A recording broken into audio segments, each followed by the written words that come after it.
I'm going to call to order the December meeting of the Parks and Recreation Commission. Allison, can I invite you to do the roll call? Yes, so Commissioner Mitchner. Here. Commissioner Bryant. Here. Chair Summer. Here. Commissioner Felios. Here. And Commissioner Davis. I'm sorry, Chair Felios and Commissioner Davis. All right, sounds like we're all here. Item number 3 on the agenda is the minutes approval. Are there any comments from the commissioners to start with regards to the minutes? How about the public? Anything public minutes? Any concerns or corrections? Okay. Do we have any public online that would like to comment on the minutes? Seeing none. Entertain a motion. I'll move that we approve the minutes And I'll second. Okay. of the September. Excuse me, yes, September, I didn't say that. The September minutes, the September 20th. Okay, we'll go ahead and call for a vote. We have first and a second, so. Okay, Commissioner Misher, Yes.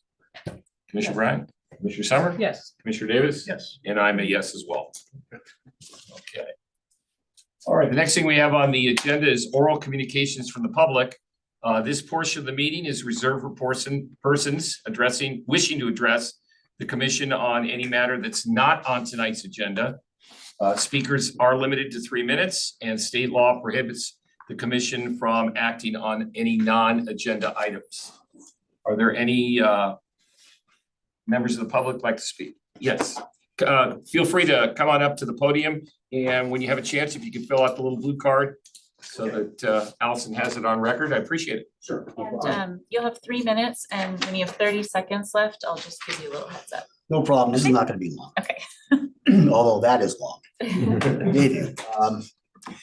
I just want to focus on one of the solutions to the environmental issues, public health issues that are facing our communities. And one of those has to do with housing developments. We all know there's a rapid rise of housing developments in our areas. And the state mandates, are supporting that kind of thing. However, I see a problem, and I've witnessed this problem myself on a certain project. And that is that the housing developments are just destroying and removing swaths of urban forestry, wildlife habitat, and especially, and very important, a lot of people don't understand are the highway vegetation barriers along our freeways, expressways, and roadways, and that's located between those freeways and expressways and our residential areas, our homes. Some of our homes are within 250 feet. Multifamily, thousands of people. Take out those highway vegetation barriers, and there's no barrier. There's no noise buffer, and there's no air pollution barrier, okay, that can actually filter and absorb the particulates that come off the highway from cars and trucks, as well as the toxic and carcinogenic gases that we all know are emitted from cars and trucks. This is just totally unacceptable, and it has to stop. And I believe we still have a chance to stop it at this project, even though it's been approved by the city council. The EIR was approved, but we didn't get a chance to appeal it. But it's going to affect the health of thousands of people 24/7, 365 days of the year for the next 3 to 4 years. That's a big deal. Okay. So the city has a policy that I learned of, and that was that a developer, they need to deed land to the city for a small public park. Some areas don't need a small public park. In fact, small public parks are very limited in benefit, because in our area, all our multifamily complexes have kind of a park-like environment already, and there's 5 parks within walking distance. And I know I'm hashing up old stuff from a previous project that's already been approved, but I just need to get it out to you guys. And so this idea of 30 seconds. Okay, this idea of having small parks could be replaced. The city could change its policy and instead, replace that with having the developer deed land to the city, to protect and store the urban forestry, the natural environment, the wildlife habitat, and the highway vegetation barriers. The policy can be changed to allow this, to permit it when necessary. Otherwise, small parks are okay. That's all I have to say. Thank you very much. Appreciate it. Hello, my name is Lana Adamick, resident of Mountain View. I wanted to raise attention about park maintenance vehicles blocking bike lanes. Where I encountered this was on along Middlefield by Sierra Vista, where there's a narrow strip of lawn, maybe 20 feet wide by 300 feet long. And I rode in to ask Mountain View and said, you know, why is this vehicle blocking? And they said, well, there's no curb cut on Sierra, so they have to enter from Middlefield, therefore, and they're on a sit-on-top mower, and it would be dangerous for them to be riding on Middlefield on the sit-on-top mower, therefore they're blocking the lane with their maintenance truck. Now, there's a little bit of an irony there because they're blocking a lane because it's not safe to go at low speeds on Middlefield, which is 35 miles an hour, cars going 40 miles an hour. But it's okay to send bikes into traffic or regular park maintenance. Now, I think there's two things. First, that strip I don't think is used. It's not like an actively used lawn, so it could be replaced with mulch and low water plantings. But I think it would also be wise for the city in general to adopt a policy of minimizing how frequently bikes are endangered by blocking the facility. Thank you. Anybody online that would like to make a comment or comments on anything that is not on the agenda? We have Leslie Friedman. Leslie, welcome. Hello, thank you very much. What I wanted to say ties in well with the comments of the first person who spoke. I'm very concerned about the killing of trees all around all parts of Mountain View. The best air filters on the planet are trees. And in fact, the redwood tree in particular has the best ability to stop particulate matter, which can actually kill people, cause lung damage and lung diseases. It is very short-sighted to sacrifice these trees. There are ways that people could design and build the banks and office buildings that are going up, for example, on in a distant area from Mountain View. And so one of my suggestions is not only protect the trees, but it's a real necessity to keep the trees. I took a look at a property that is being developed for a bank and a hotel. I did not know about that because it is at a distance from the center of the city and most of the residential areas of Mountain View. I would like to propose that the city put up monthly or weekly a list of heritage trees that people have requested to kill. And I think you really shouldn't use the word, they say, remove. You're going to kill the tree. This particular property had at least 15 gigantic redwood trees, all of them in very good health, beautiful. And another group of even more heritage trees of that were flat leaf trees. If the public, which is getting aware of the necessity of trees to clean the air, if there was a way to look online and see, oh my goodness, they're going to cut down 3 or 4 redwood trees 3 blocks from me. 30 I seconds. would like you to take an interest in that. Thank you very much. Thank you for your comments. Any others online? Nope. All right, at this point then, I'll go ahead and close the oral communications from the public, and we thank those people that for their presentations. Next item on the agenda is new business. And the first item is the Parks and Recreation Strategic Plan Update. Great, good evening, John Marchant, Community Services Director. In just a moment, I'm going to introduce Neely Vaught, founder and CEO of Next Practice Partners. He has been with you before. And tonight he will be kicking off a presentation regarding where they are and currently in their work that he and the consultants are working on related to the Parks and Rec Strategic Plan. The information tonight is to provide the PRC and the community with additional context of the work that they are working on currently. And at this point in time, they're just starting some of the analysis, looking at some of the data that is available to them. So again, you'll be hearing some high level review of where they are, and then we can discuss some next steps. And some of the topics as related in the staff report have to do with the program assessment that they're working on, the park site assessment, as well as the statistically valid survey and community survey.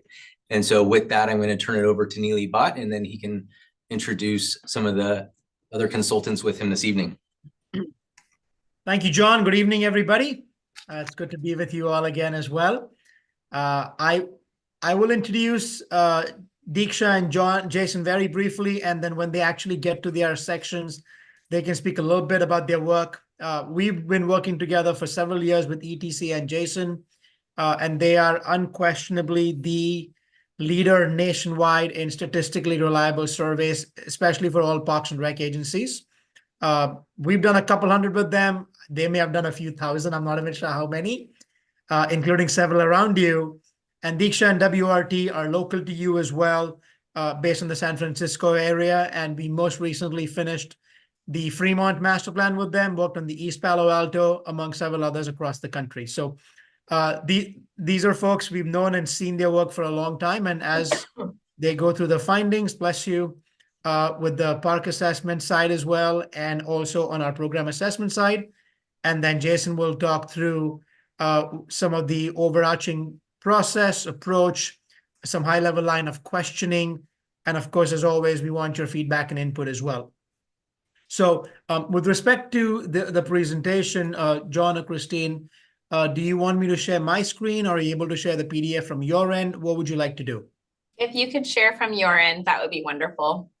That sounds great.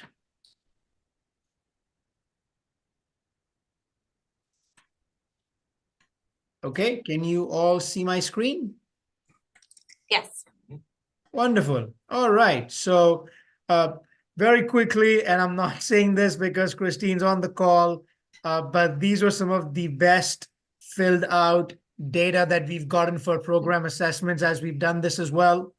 As a part of this work, we're typically start with looking at what the core programs might be, identify which ones we want to focus on. And at this point, it is simply an assessment of existing data. The recommendations will come after we hear from the community and the survey for where they want to go. So some very quick high-level findings here as I referenced the core program areas. These 10 core program areas were the ones identified in collaboration with staff. For each of these, they filled out essentially a worksheet with multiple tabs looking at the nature of the offering, the competitive nature or the competition, the volunteer, the partnership potential, where they are in the life cycles, where from a cost recovery standpoint would the classification of these programs be, and what might be the primary or secondary age segments that these programs may be targeting. So with that in mind, these are some quick findings here. For each of these core program areas, as you can see, we have what are the primary ages that they're addressing. A number of them are completely multi-generational and all ages, whereas some of the others are certainly very specific to individual age groups, as you can see here. And this is an ongoing practice. Staff will look at this annually, seasonally to ensure that at any given point in time, the programs that are offered are reflective of the community needs, the changing demographics, all the rest. From a pricing strategy standpoint, as you can see, there are some very consistent ones, residency being a key one as well, along with cost recovery goals. Our special events don't charge fees, volunteerism doesn't include them, but other than that, for every single one of them, the two most consistent ones are by residency for Mountain View residents and by cost recovery goals, closely followed by the customer's ability to pay. And then, as you can see, for many others, facility reservations is probably the most diverse in terms of the types of pricing strategies it has. Whereas for some of the others, there certainly could be potential in the future to identify what other differential pricing strategies could be implemented to better reflect the value the program provides while ensuring that we're still being mindful of the customer's ability to pay and access recreation spaces and offerings. In addition to that, this is talking more about where the programs are in the life cycle. And this is obviously very much a seasonal annual thing, because as program cycles evolve and change, you're going to see these, morph significantly. One really encouraging thing, there are very few programs that are in the declining stages or canceled. Nationally, about 1 in 10 or 1 in 8 fall in that stage. In our case, it's more like 1 in 20. Well, we do have almost about a third of the programs that are launched or rising fairly new.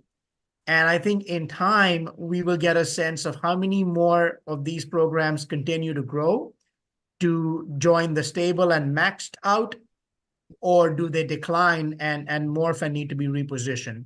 So right now, I think very encouraging signs. The innovation pipeline is good. The program stability and max rates are great. I think it's simply a function of now, as more recreation spaces might be needed, to see how the capacity could match up with the community needs.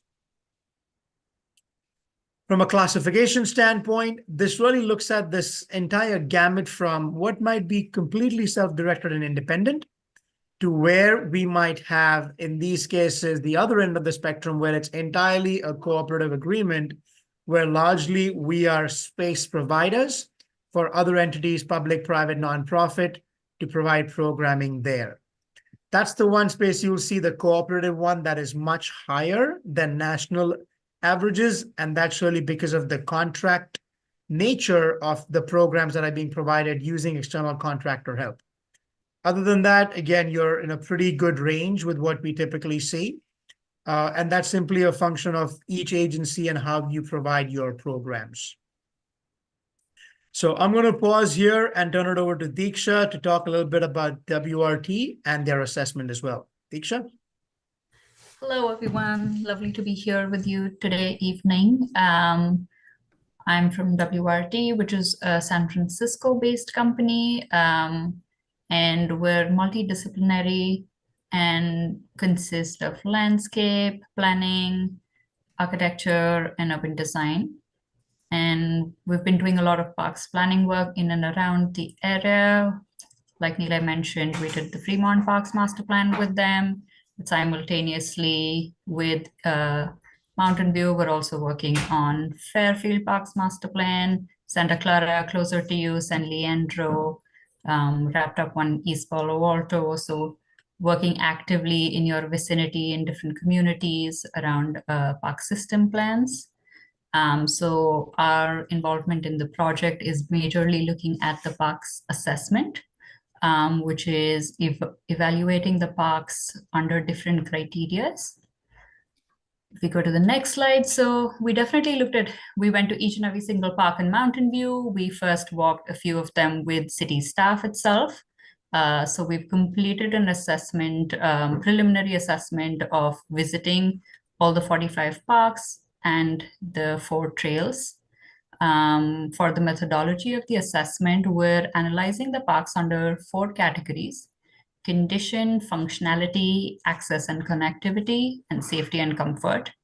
All of these 4 categories are broken down much further into other aspects that are all measured, whether that is edge permeability, how many crossings are there to a park, how are the primary signages versus secondary signages, paving conditions. Those are all like different elements under each of those categories that we're studying.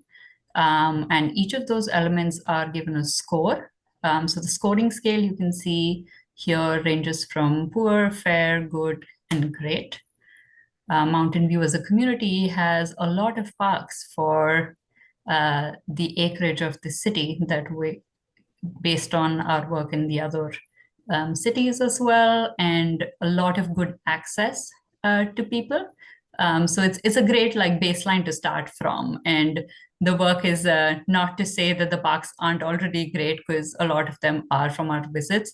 It's to say like where there might be more scope for improvement. So that's what the study is doing. And even if you see like a good or fair score, it's just like a factor of a lot of things altogether. So we've currently not scored them exactly. We're still in the process of working with staff to finalize scorings, and we'll be meeting with them later this month to look over the spreadsheet and get staff input, since obviously we've done an analysis based on our site visits, but staff has a lot of other information based on maintenance and joint use agreements, etc., to share with us on ways in which we can refine the scoring. But we'll present some preliminary takeaways from our visits as of now. So if we can go to the next slide. So looking at condition, we saw that most parks had good paving conditions, good access conditions. There were some parks that required older parks required some repair. Vegetation was well maintained in most of the parks. And there were a lot of mature trees and shade and diversity in the parks, but obviously newer parks have smaller trees, so the canopy is not there yet and will take a few years to grow and mature. There was some canopy improvements that could be made especially in the trails, in terms of having continuity of shade. All the playgrounds and recreational amenities seemed well utilized in the area. Also, there are newer parks which look like they're in better condition. The old playgrounds, they look well used and they're not particularly dilapidated or anything. They seem well maintained, but could just do with like a refresh to make them look vibrant again and more inviting. So that's to do with condition. Moving forward, we're looking at functionality. With functionality, we're looking at the kind of amenities that are offered within the park, whether they seem to fit multiple age categories, whether there's diversity of user profile that would come to the park, and just like whether the adjacencies of different uses are well placed. So the parks in Mountain View definitely gave like a good offering of basic amenities in almost all the parks to the residents. We did see improvements that could be made in multi-generational uses in parks. And that's something in the pop-ups that we've even heard from the public, that we need more playgrounds for older kids or even adults for that matter. So how can we bring more of that diversity of use and intergenerationality in our park systems? We saw some thoughtful like edge design in terms of buffering from residents around, with mature trees and sound barriers and walls in many of the parks. And that's something that should continue in all the other designs. The playgrounds and edges of sports courts in some cases could benefit from more shade coverage, as we can see in the above picture on the right, especially for parents who are like with kids. So this is a good example where there's like an interesting like shade coverage on the side. While we were on site, we were talking to some of the users, and that was something that was brought up. So there are both, the newer parks have good examples of that, and we can retrofit the older parks to have more of these amenities. In the next slide, we talk about access and connectivity. In terms of park entrances, they seem to be well marked. In the primary entrance, we can have some improvements in terms of having the secondary entrances to parks also well marked, especially with park information and usage and timing details. Also, like whether the signage is designed for pedestrians or whether it's designed for vehicles that are passing by. So there's a slight difference in signage design based off of that. So which ones are we trying to, if we're doing like a mid-block signage, what are we appealing to versus like a corner signage next to a sidewalk? So looking at those aspects and just creating more consistency around those. Sidewalk conditions were great for access to parks. The newer parks tended to have mid-block crossings as well for more access towards parks, just expanding that to other parks where sometimes you had to go until the signal to cross over and get to the park. So expanding those kind of amenities would be like a good step in the future. Some accessibility improvements required in older parks. Bike access was good to a number of parks. What we did see was there could be improvements of having more bike parking just in prominent locations around the parks. And then lastly, we're talking about safety and comfort. And this encompasses a lot of things, whether there's access safety, whether there's comfort in terms of shade in the park, whether there's lighting, whether there's well maintenance, which makes people safe, feel safe. So graffiti is something that might give an unsafe message to people. And we didn't see too many signs of graffiti, etc. All the parks seem to be very well maintained in general. There might have been like 1 or 2 instances where we saw some, and just from park staff's anecdotes, we got to know that they were seeing some of that, but it was like very quickly rectified. And so we might not have seen those in the parks that we even went to. One thing that we saw for ourselves, but also heard from the public, was about lighting. And that's something we'd want to discuss more with staff as we go through, but the need for lighting in some of the parks, but also not creating a sense of false security with having lighting in certain parts only. And then doing lighting in a sensitive manner where it's not creating light pollution in the neighborhood, downward lighting, etc. So there isn't much lighting just because of the park times, but can we expand that in certain areas, since in the winters, especially when the sun goes down really early, the park hours get very limited for residents. So those are just some preliminary takeaways for us and food for thought for us when we discuss it with the park staff later this month. And that should be all from my end. Thank you, Deeksha. Jason, I'm going to turn it over to you here.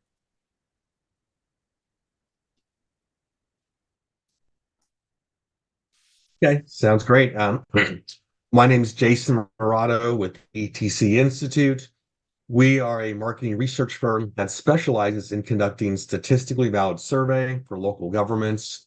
And we've conducted hundreds of statistically valid surveys for parks and recreation organizations all over the country. And as Neil had mentioned, we've worked with him on many projects like this all over the country, but especially a lot in California over the last couple of years. And we've worked with WRT on a number of projects as well. So just a kind of an overview of the process. There are 3 main steps to conducting a statistically valid survey.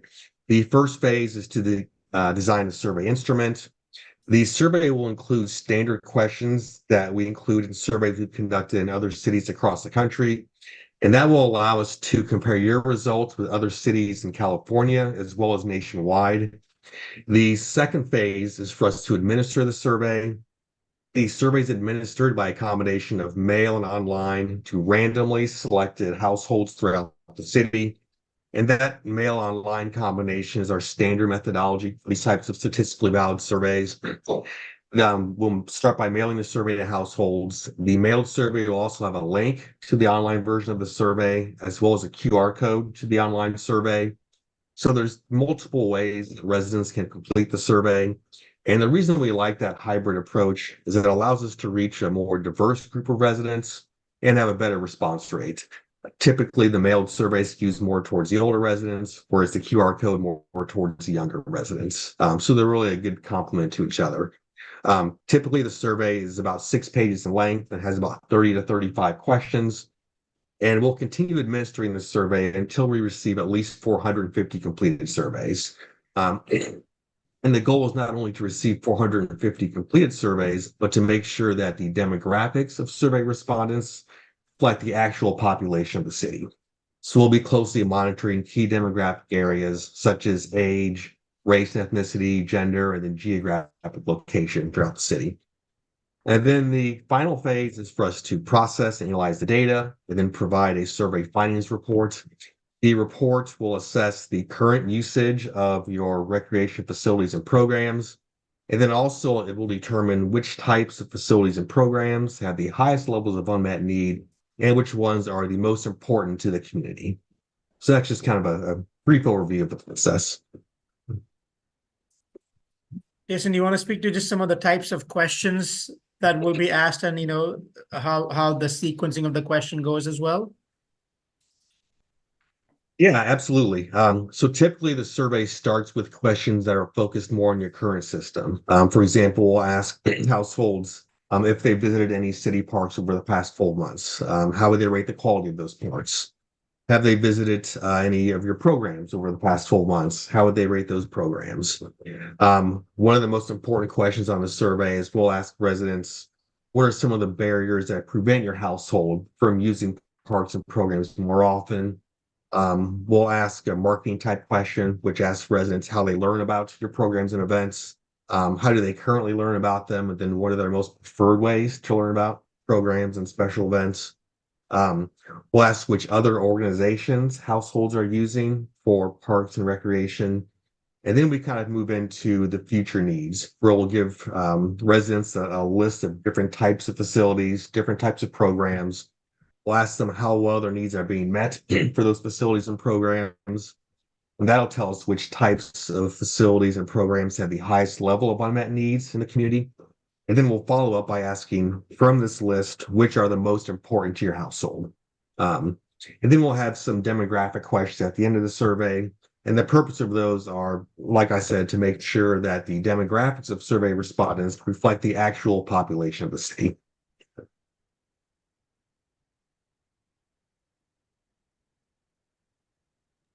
So just from a timeline standpoint, thank you, Jason. Just from a timeline standpoint as well, during the course of this month and early next month, as we look at finalizing the questions and the choices within that, as well as Jason will work with the city staff to get, from the city standpoint, cover letters, and information to start acquiring the mailing list and sending these surveys out in the new year. Typically, a couple of weeks after that, once the surveys start to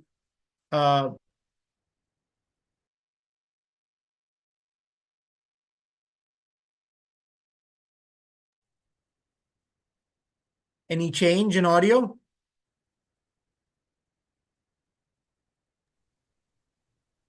We can hear you now. Yes. Okay, great. Sorry about that. So did you hear anything on this slide, or was I completely on mute?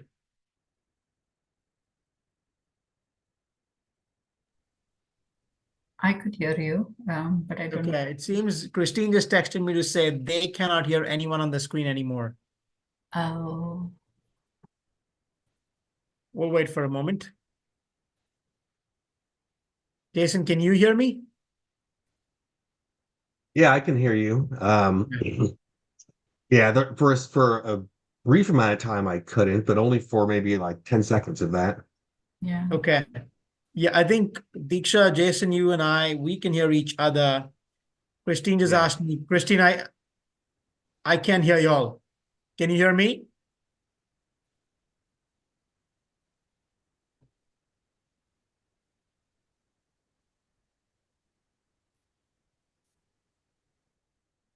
Yeah, I can't seem to There's a hear thing- anything that you're saying, Christine. Yeah. Hmm.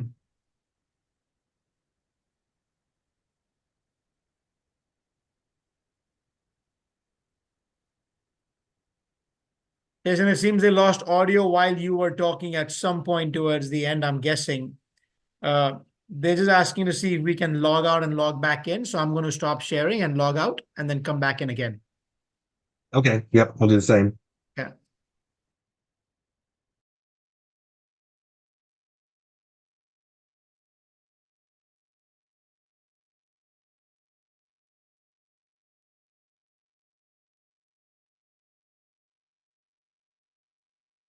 Hello again. Any better?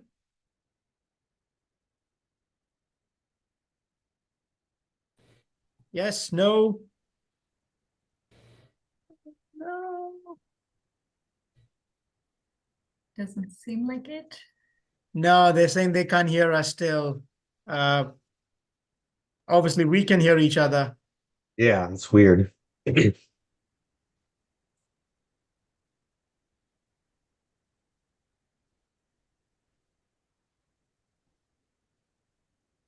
There's something weird that popped on the screen for a minute that said you want to unmute or something like that. And that's where, yeah, so you noticed that too, Keisha. And that's kind of where it seemed like at that point where they couldn't hear us. So Yeah, they might have been trying to see if they can switch our settings to hear us.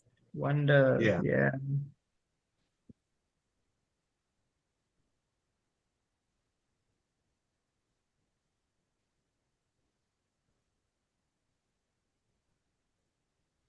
Okay, so I'm guessing those that are online can hear us.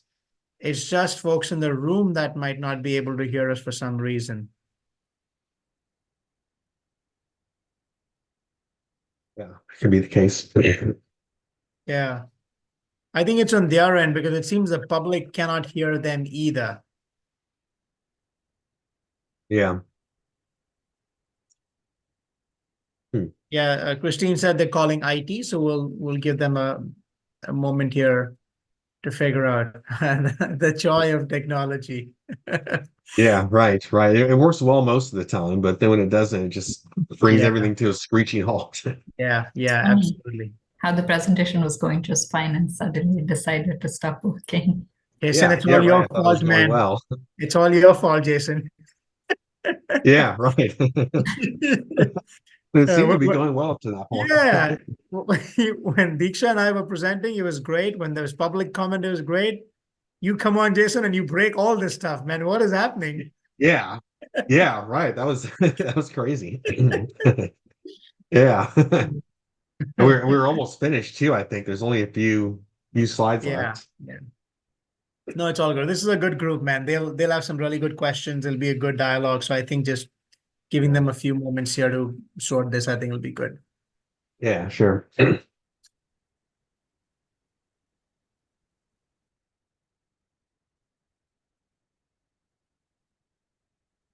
Jason, it's what, 9:30 for you? Yeah, yep, Right, yep. roughly? Okay. And you're even an hour later, right? Yeah, You're it's 10, yeah, yep, like 10, almost 10:40. Yeah. yeah, yep. Ooh, Yep, that I'm the happens only one on sometimes with the regular time. Yeah, yeah. yeah. Diksha's which this is actually, once the kids are asleep, this is a good time. I think it's totally fine. It's more the dinner time and all that when it's harder. Yeah, that makes Yeah. sense. Well, and at least this started, we didn't have to wait too long to start. Sometimes you get into a city council meeting where you're, fourth Yeah. or fifth on the agenda. So Yeah. gets to be like 10:30, 11 o'clock your time, which pretty much it is for you right now anyway, but Yeah. I think Christine's We, gonna call me right now, so give me 1 second. yeah. okay.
Uh, so Jason Diksha, and then if anyone else, from the public is listening as well, they just said they're calling IT and IT is looking to figure out a solution. So we can take a 10-minute break and come back at 9:51 and 7:51 respectively, Jason, for you and Diksha. Yeah, so see you back Sounds in. good. Yeah. Okay, thanks. Sounds good.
Test, test.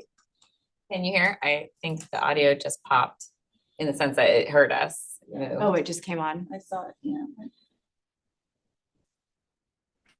Yes, they can hear us now. Can they? Can we hear them? Yeah. Yeah, can you, Yeah. Neely, can you unmute so we can hear? We can hear you. Great. Oh my goodness, yay. All right, so we're gonna wait till 7:51. Yeah. Thanks, Siri. Yeah, Siri saved us.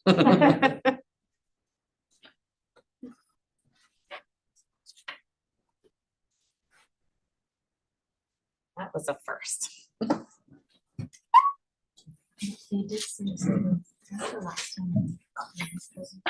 Yeah.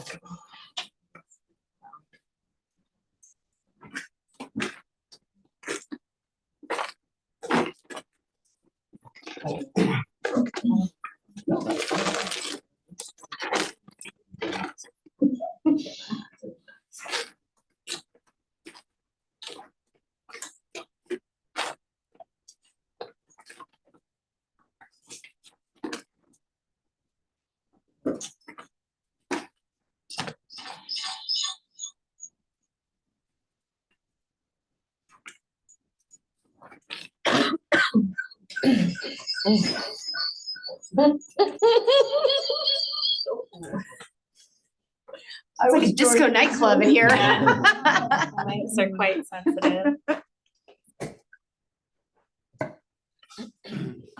Our meat's making it fun while we're waiting. One of you was coughing in a very interesting kind of way. Yeah.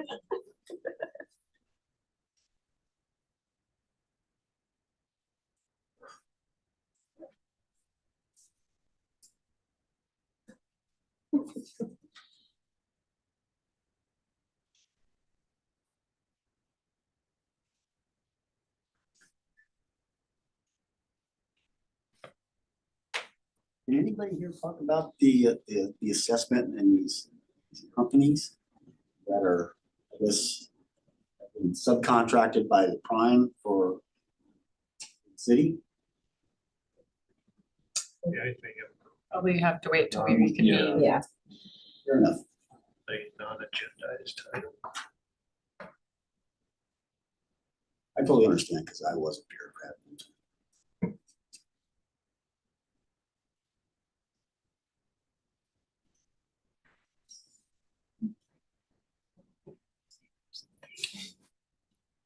Sweet jazz. Christmas What do you say? Christmas music? Can't just sing. I was expecting Chair Filios to lead us. I mean, I can sing, nobody wants to hear me sing. Probably pull a muscle. If I had one. Oh. Is he gonna try to sing? Just download it I know. or something like Sig with the audio. Or? I have so much candy. Not a second. No, I actually I think it recognizes something. Oh, yes, okay. I don't remember its name. Yeah, yeah, you'll have to tell me how you like it. I have to start using it. Yeah. Yeah. You know, she's a great. Yep. So, Yeah.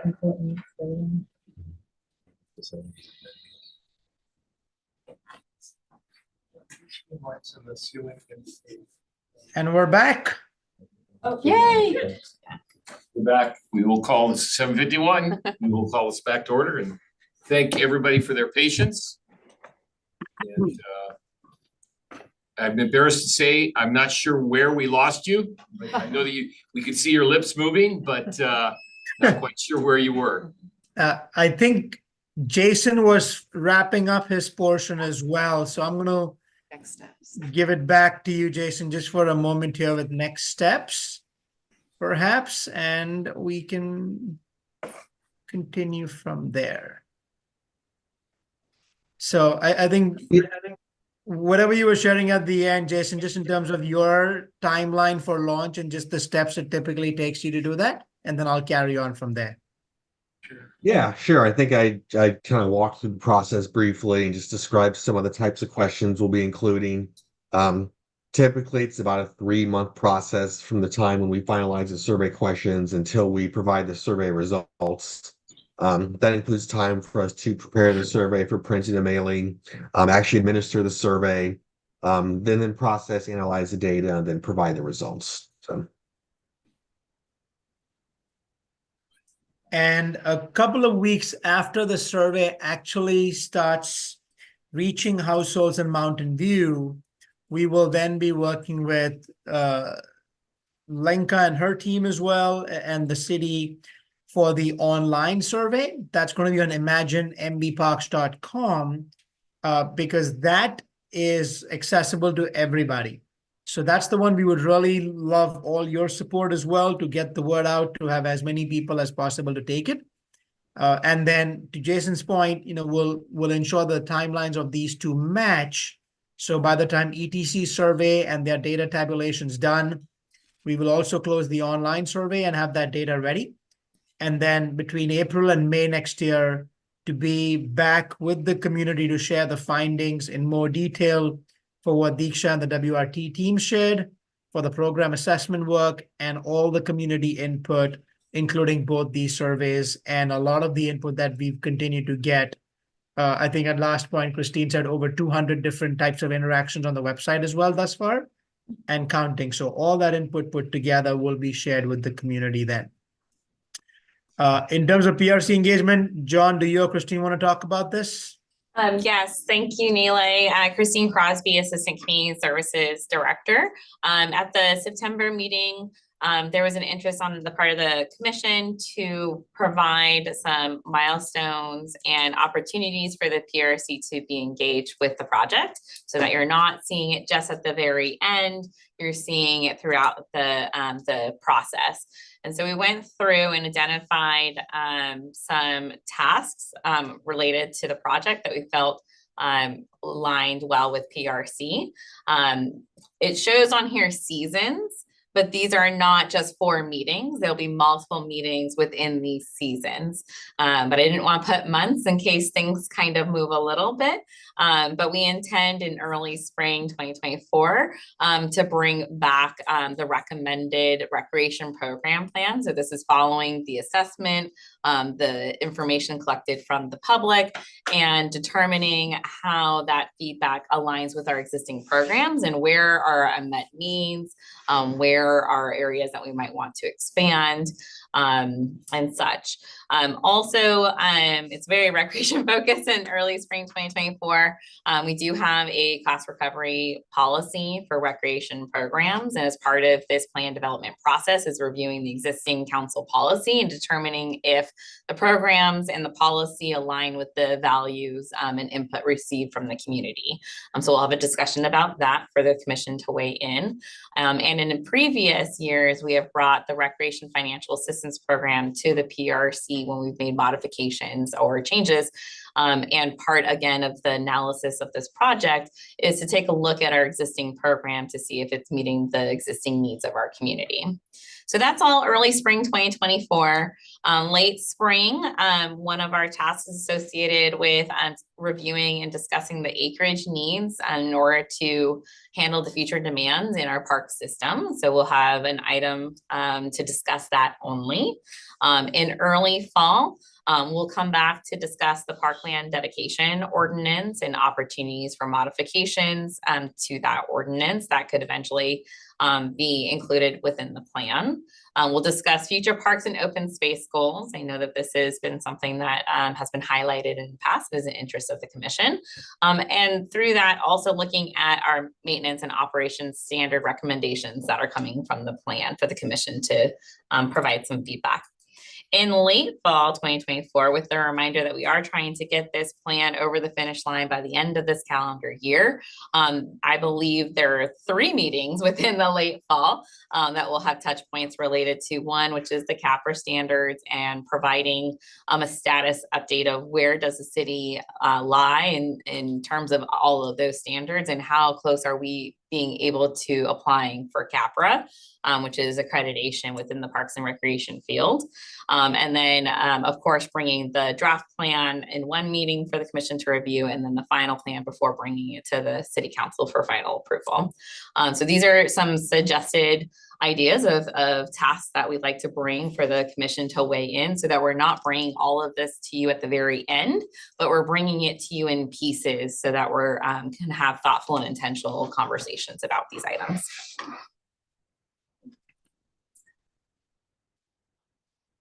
And I believe this concludes the presentation. I'd like to thank Nile, Jason, and Deeksha for joining us.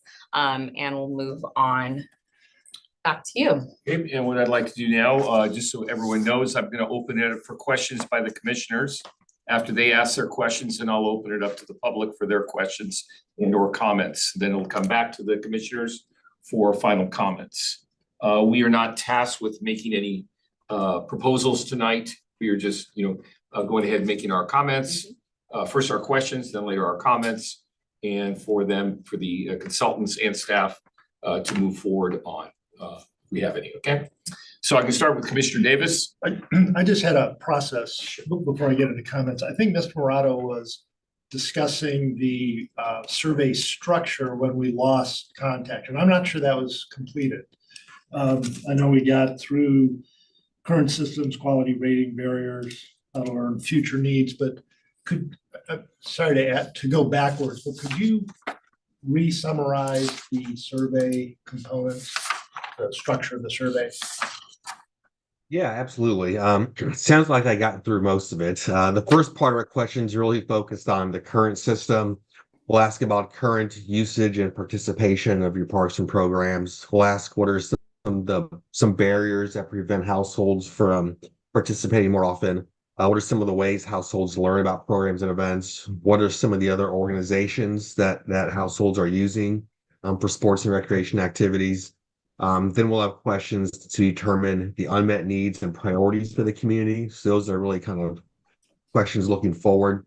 And then the last section are just some basic demographic questions, such as age, race, gender. And the purpose of those questions is just to make sure that the demographics of survey respondents reflects the actual population of the city. Follow up just that question, because I also think that we might have left right when you were giving an example of how you sort of scale up in the survey where you start.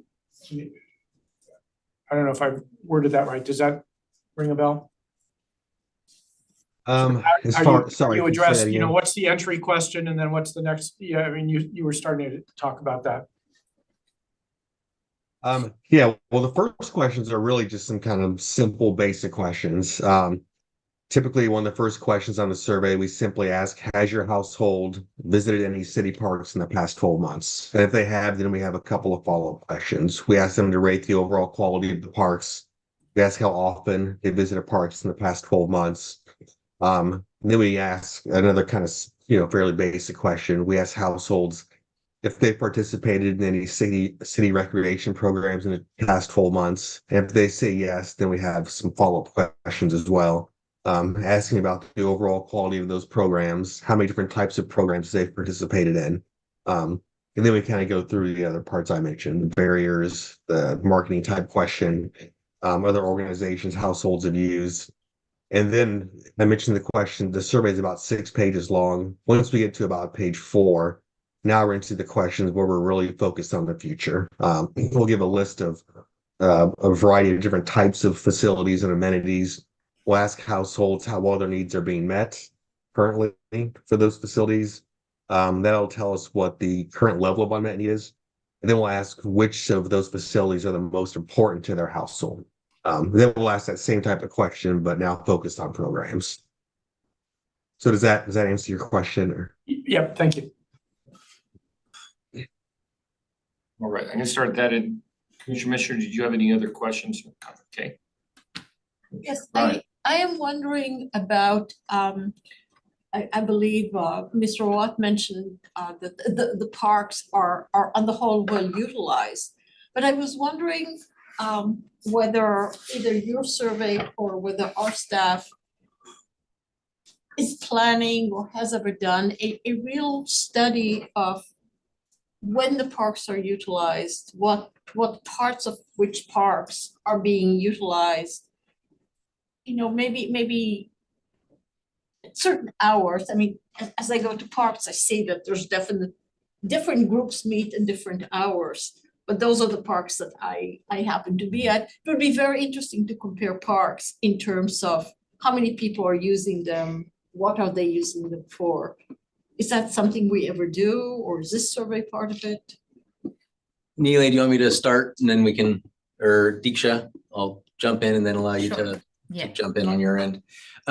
So at a high level, anecdotally, staff, a benefit of having the staff structure and maintenance structure that we have is we typically have the same park maintenance workers in the same parks every day. And so when they are there, they can be our eyes and ears and tell us what's being used, and they can just tell by turf conditions and otherwise what areas are more well utilized. And that's how we even came up with the idea of renovating the horseshoe pit at Sylvan Park from horseshoe pit to volleyball, because we recognized that was an underutilized area of the park. On the other hand, when the question comes up of looking at specific elements in utilization, a few months ago, we came to you with the pickleball survey of how often those facilities are being used. That was a very staff intensive process where we created a schedule to make sure that it was at varied times, days of the week, and then had to send staff out to do that. So in trying to do that at a large scale through 45 parks. So again, I think we can anecdotally, and then Deeksha, if you'd like to speak to how you typically do that through your process. Yeah, sure. So at a master plan, that's something that we usually handle more at like a park design scale, it's not touched upon extensively at a master plan scale since we're like at a system-wide look here. What we do is that when we're doing the assessment, we did under the functionality, we did have a category called level of activation, which is sort of measured by just like how many people we see around in the parks when we visit them. But we definitely know that's not foolproof because we could be there at a Tuesday afternoon and there are obviously not going to be enough people. So then once we share our like analysis back with the city, just how Jason was talking about, John was talking about how the staff has a much better like idea in terms of maintenance staff. So we ask them to then verify some of those, that rating for us to help adjust it based on the city's experience of how well utilized a certain park might be. Another point where it is slightly touched upon is when we do a park by park workshop with the city staff. So there we're looking at each and every single park, and based on the needs assessment that has happened from Jason's survey and looking at other factors of analysis that have happened, there's a list of like highest needs that's prepared. And then when we're going by park, we see, okay, like this space, looking at the plan might be like a little underutilized or like more amenities can be added to this park. That's where we sort of touch upon it, where we look at like adding amenities, removing some, changing maybe like turf to mulch and things like that. So I wouldn't say there'll be like an extensive on-site study of activation, but these are the ways that it's addressed in our process. The other aspect is also other than the statistically valid survey, there's also like a community-wide survey that'll happen. And there we're also asking people in terms of like which parks they're accessing and what kind of amenities that they're looking at. And then we also did we've wrapped up 3 pop-ups with the city. So in the pop-ups, people were giving us insight into like which parks do they go to or what kind of additional amenities they're looking for. And people gave us very good like specific insight in terms of like lighting and type of parks and things that they were facing issues with. So we'll just collaborate all of those touch points. But that's it from our side around this. Good, thank you. No, thank you. Great, thank you. I had a couple questions. I'll direct them to John and then you can decide who's the best to answer. So I like this grid of the core program ares. And as I was thinking about some park uses, I was trying to figure out how they might fit in. And so I have some questions around that. And it has to do with, you might call them programmatic, but they aren't really things that the city does. It's more that what the community, how the community uses the park. So I'm having trouble figuring out what category, people's pets, dog walking particularly fits under, because a lot of people don't feel safe in parks unless they have a pet with them, single women, sometimes the elderly and various, different people of color sometimes feel safer when they have their pet. And I don't really see how that might fit in. And that definitely would be an important thing to be asking people about, how they use, do they use it with a pet? What type of, needs they have with their pet, stuff like that. Parks, pets are the new children, and it's gonna be a trend of the future. Fewer kids, more pets. Another one that I can't really figure out is just like social gatherings. There's like formally renting a picnic area, and I think that fits in our facilities reservation category. But then you have other things that are much less formal, but it's still a gathering, where you don't need a reservation. Like I remember when my child was young, we had mothers groups and we would meet up at the park and the little toddlers would run around and stuff. And that's still a social gathering. And that kind of relates to the park as an important central, it's more of an urban design thing. Park is a central place for the community, yet I'm not sure that we're capturing that in this, core program area piece. And similarly, I'm not sure if we're capturing kind of that parks is, nature, like the place you go to watch birds, stuff like that. It's interesting because Mountain View actually has a lot of facilities that are suitable for that, not just shoreline. So that kind of started me thinking about that map that was put up on the screen where all the parks were surveyed, but I didn't see Cuesta Annex as a place they surveyed. Maybe it just wasn't on the map, but it's city owned and it's got some recreation value, especially to dog walkers. There's also that whole buffer area around the Stevens Creek Trail, which is, some of it's Caltrans, but it's still park space. And then I also didn't see Deer Hollow Farm on that map. So I'm hoping that WRT got up there because that is an amazing facility for City of Mountain View. And, every school kid in our city goes there. And it's a huge volunteer program. We've already got a staff member, so maybe you already thought about that one. And then I didn't hear, but maybe it was because Jason got cut off, that he didn't discuss whether the statistically valid survey would be available in different languages. Maybe it is.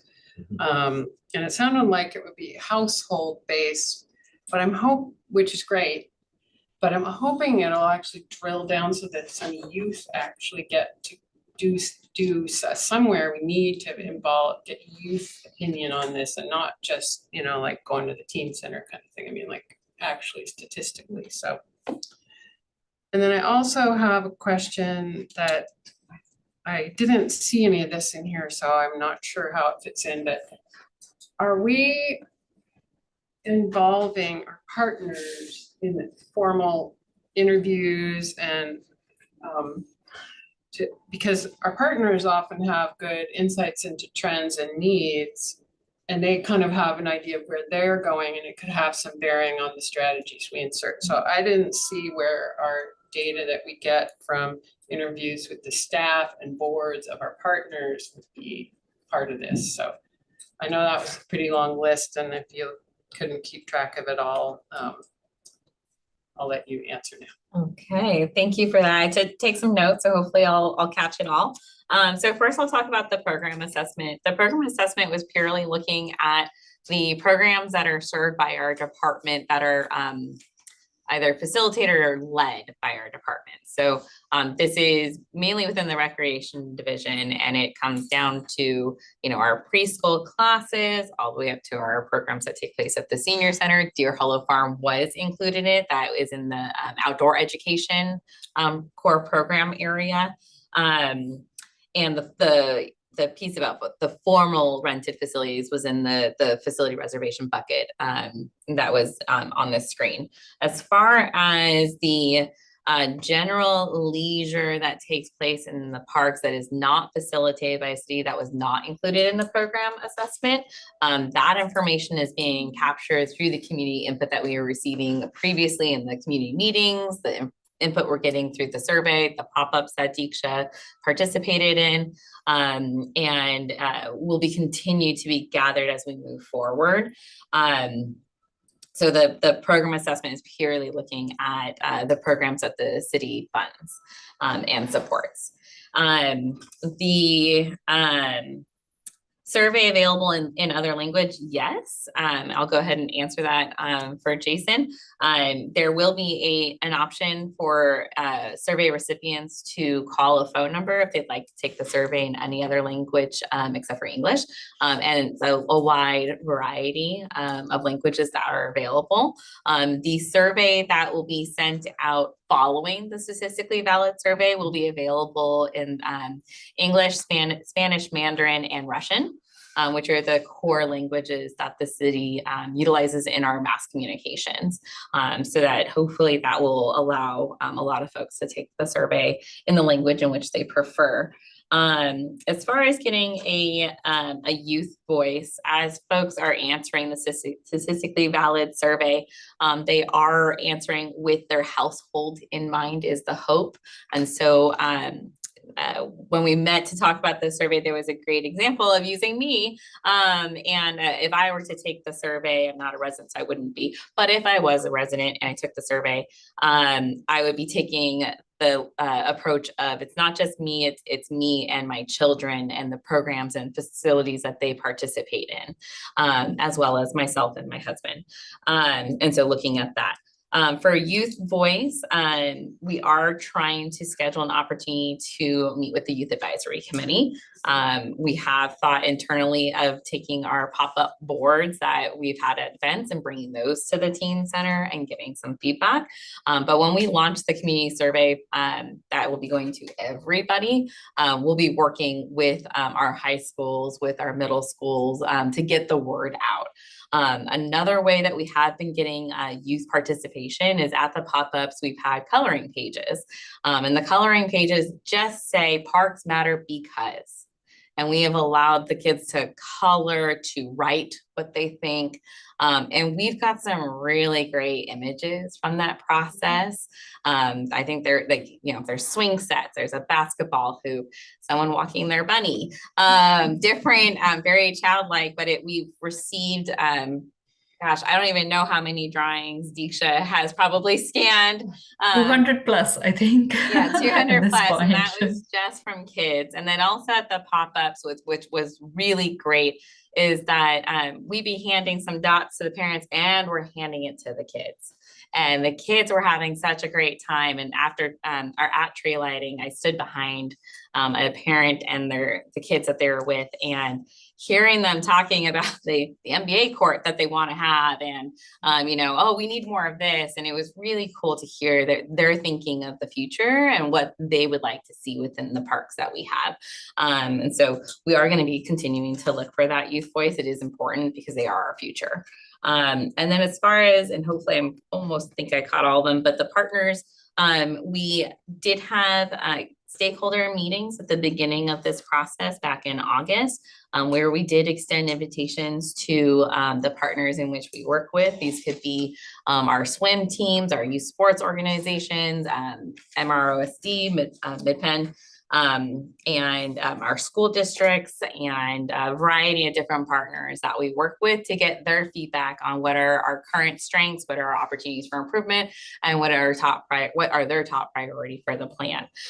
Those that have been invited to those meetings have been receiving the community notices I've been sending out throughout the process so we can keep them engaged. And I'm sure as we continue to move forward, there'll be more touch points with those stakeholders. And we make sure that they're aware of every step in the process that we're taking. Did I capture it all?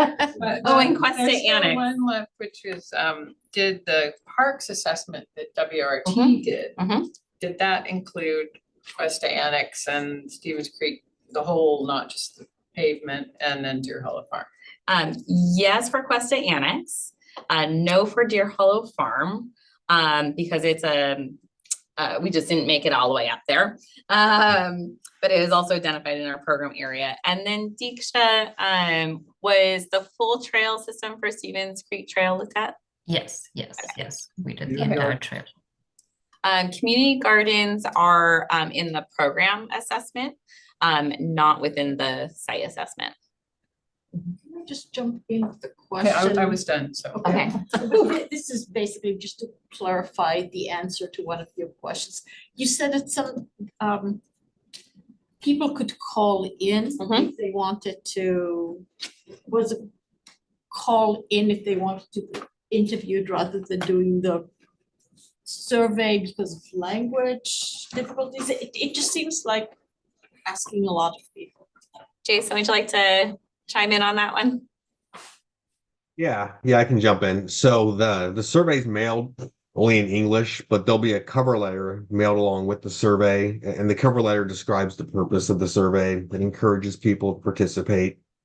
That cover letter will have some portions of it translated into other languages. There'll be a phone number that residents can call if they want to take the survey over the phone in that language. But they'll also be able to take the survey online in other languages. And there'll be instructions on how to do that and a link to it on that cover letter. And that's worked really well in other communities. That's similar to what we did for Fremont a couple of years ago. So, and there was multiple languages for that survey. Okay, great. I mean, if they can do it online, that's fine. Asking people to actually call seems like a step too far. Thank you. Commissioner Mitchell and Commissioner Davis. Yeah, I had a couple of questions that came up to me. One with regard to the statistically reliable survey, one of the parts that for me is important is assessing unmet needs. Because this is an opportunity to get out to people that we don't hear from and hear their. So how will you get at that? Is it just comparing what people seem to want against the programs that exist? I guess that might be a way to do it. But I'm also hoping that maybe there could be some kind of an open-ended, is every part of the survey going to be, A, B, or C, or picked from this list? Is there any kind of an open-ended area on the statistically reliable survey for people to respond? A little bit, but not too much. So the way we'll get to the unmet needs, and this question will take an entire page on the survey.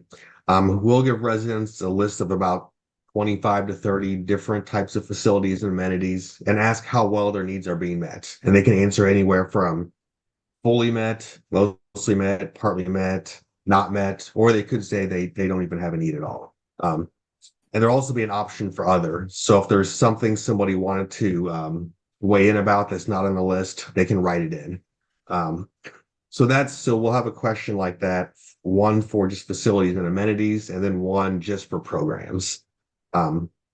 So that's really the best way to get to the unmet needs. And then for each of those questions, we'll have a follow-up that also asks which are the most important to their household.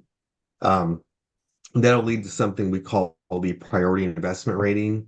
And the idea behind this analysis is that those types of facilities that have a combination of high levels of unmet need, but at the same time are the most important to households, are the ones that we'll recommend as the highest priorities to focus on. And then we'll prioritize the list based on that, both for facilities and amenities and for programs.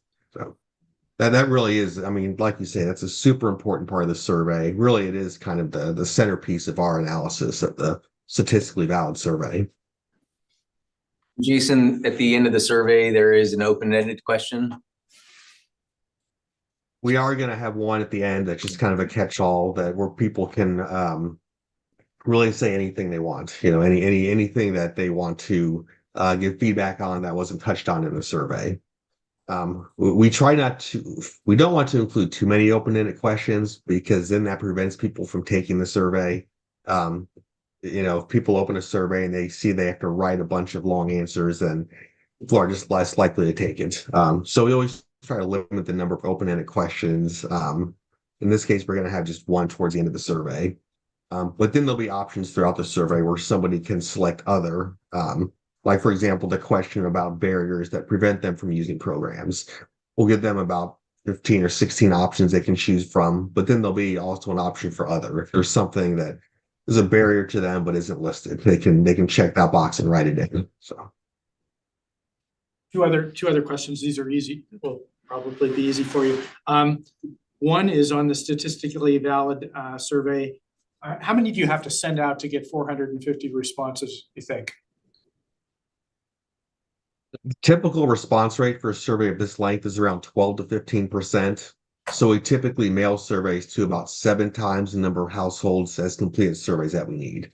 So since our goal is 450, we'll mail the survey to about 3,000 randomly selected households.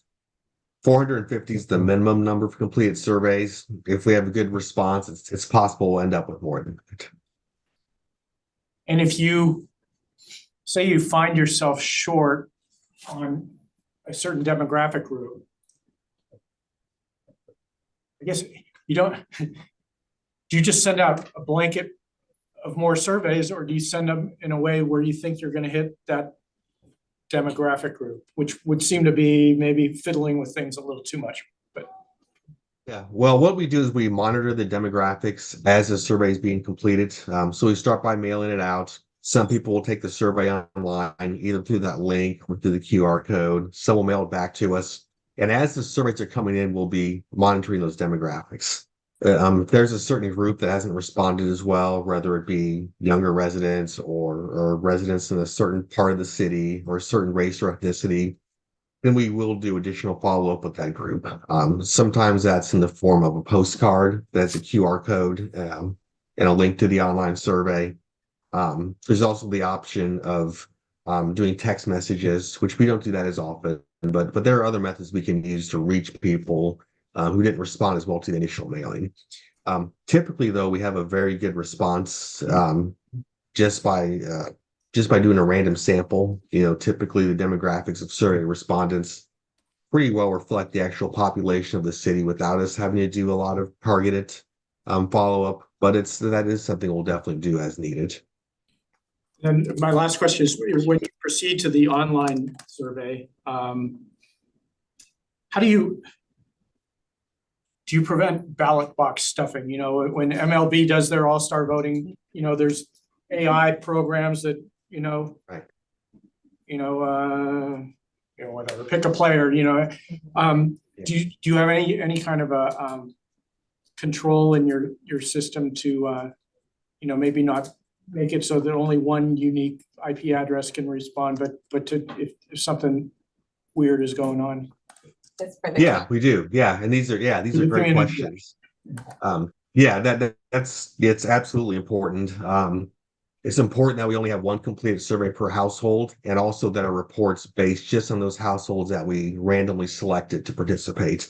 So when people take the survey online, they have to provide their home address when they submit the survey, and the printed survey that's mailed to residents has their address printed on the back. So whether someone takes the survey through the mail or online, they have to provide their address.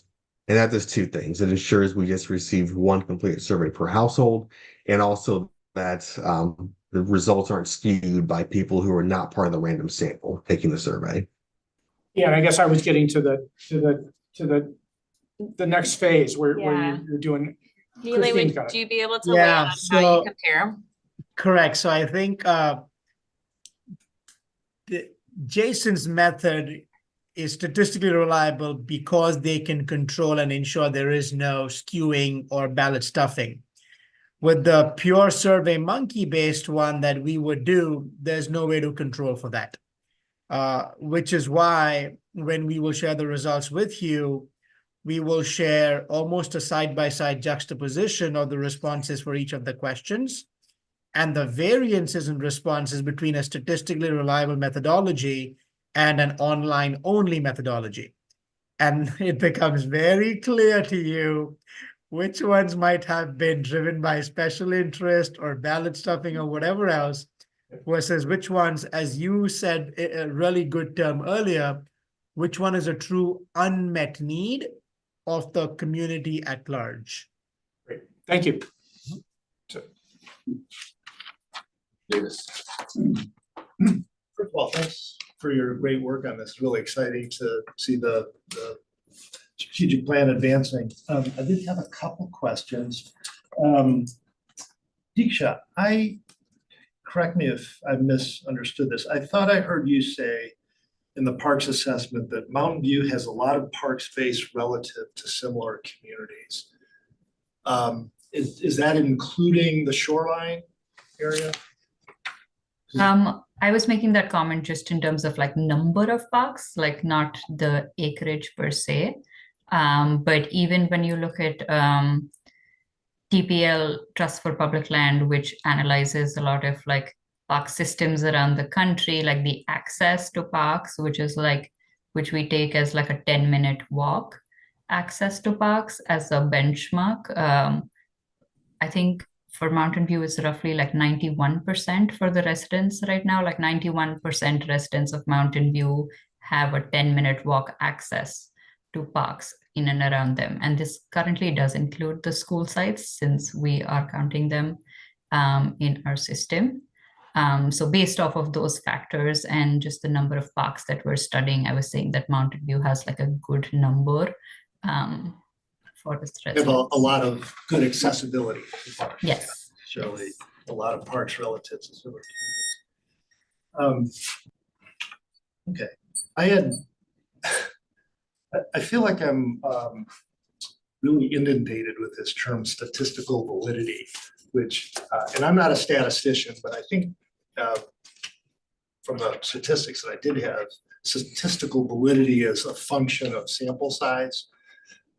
It sounds like you layer in some additional characteristics to the survey.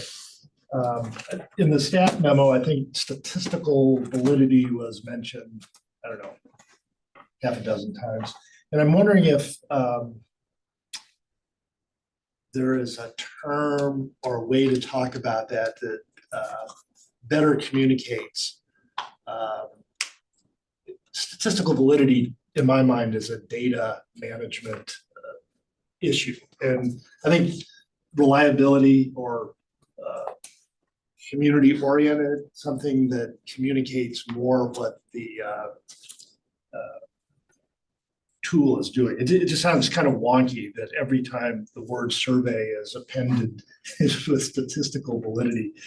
And I'm not sure the community knows what that means exactly. I'm very pleased to hear that the demographic considerations are being taken into effect. That was going to be one of my questions. So we've recently had some public comment that highly resonates with what I have heard consistently throughout my term on the Parks and Recreation Commission. And it's a theme or a thesis that I'd like you to respond to or tell me how this plan might address that. And this thesis is that the amenities or the programs are sort of secondary to what our real critical issue is, which is acquiring more park space. And I know from the work that you've done, your products are consistently used in driving policy outcomes. And I think this is our single best occasion to kind of drive a policy outcome. When I hear the city council, whenever open space, urban forest, parks comes up at our council meetings, don't worry, the Parks and Rec Commission is working on a strategic plan. So I feel that this commission and this plan needs to address this fundamental issue of acquiring more park space, that we are deficient. Then we can talk about, how it's allocated, what the uses are, what the amenities, how many drinking fountains and pet water fountains are. So one of my concerns is the survey, is a list of preferences, and do we get at a core value first? Is there sufficient park space, or because I believe we need, well, I don't want to rig the survey, but I think the outcome needs to be a clear articulation of need for space so that we can accomplish all these other desired outcomes. So how is that, or can that be wired into the survey? Did I make sense? Yeah, let me speak to a couple of connected points, and then Jason, certainly please add as well. This is something when I remember almost a year and a half ago, John, Christine, Brenda, we talked about strategic plan, and we said this is part art and part science, right? It's not just all data, as you rightly said. There's values, there's philosophies, there's priorities that come with it. So there's elements of data here where the survey is going to ask, as Jason spoke to earlier, unmet need. So you're going to ask people, and among the 25, 30 choices, it's going to ask specifically about neighborhood parks or community parks or open space or tree and shade structure and canopies, etc., and a bunch of recreation amenities, dog parks, basketball courts, so on and so forth.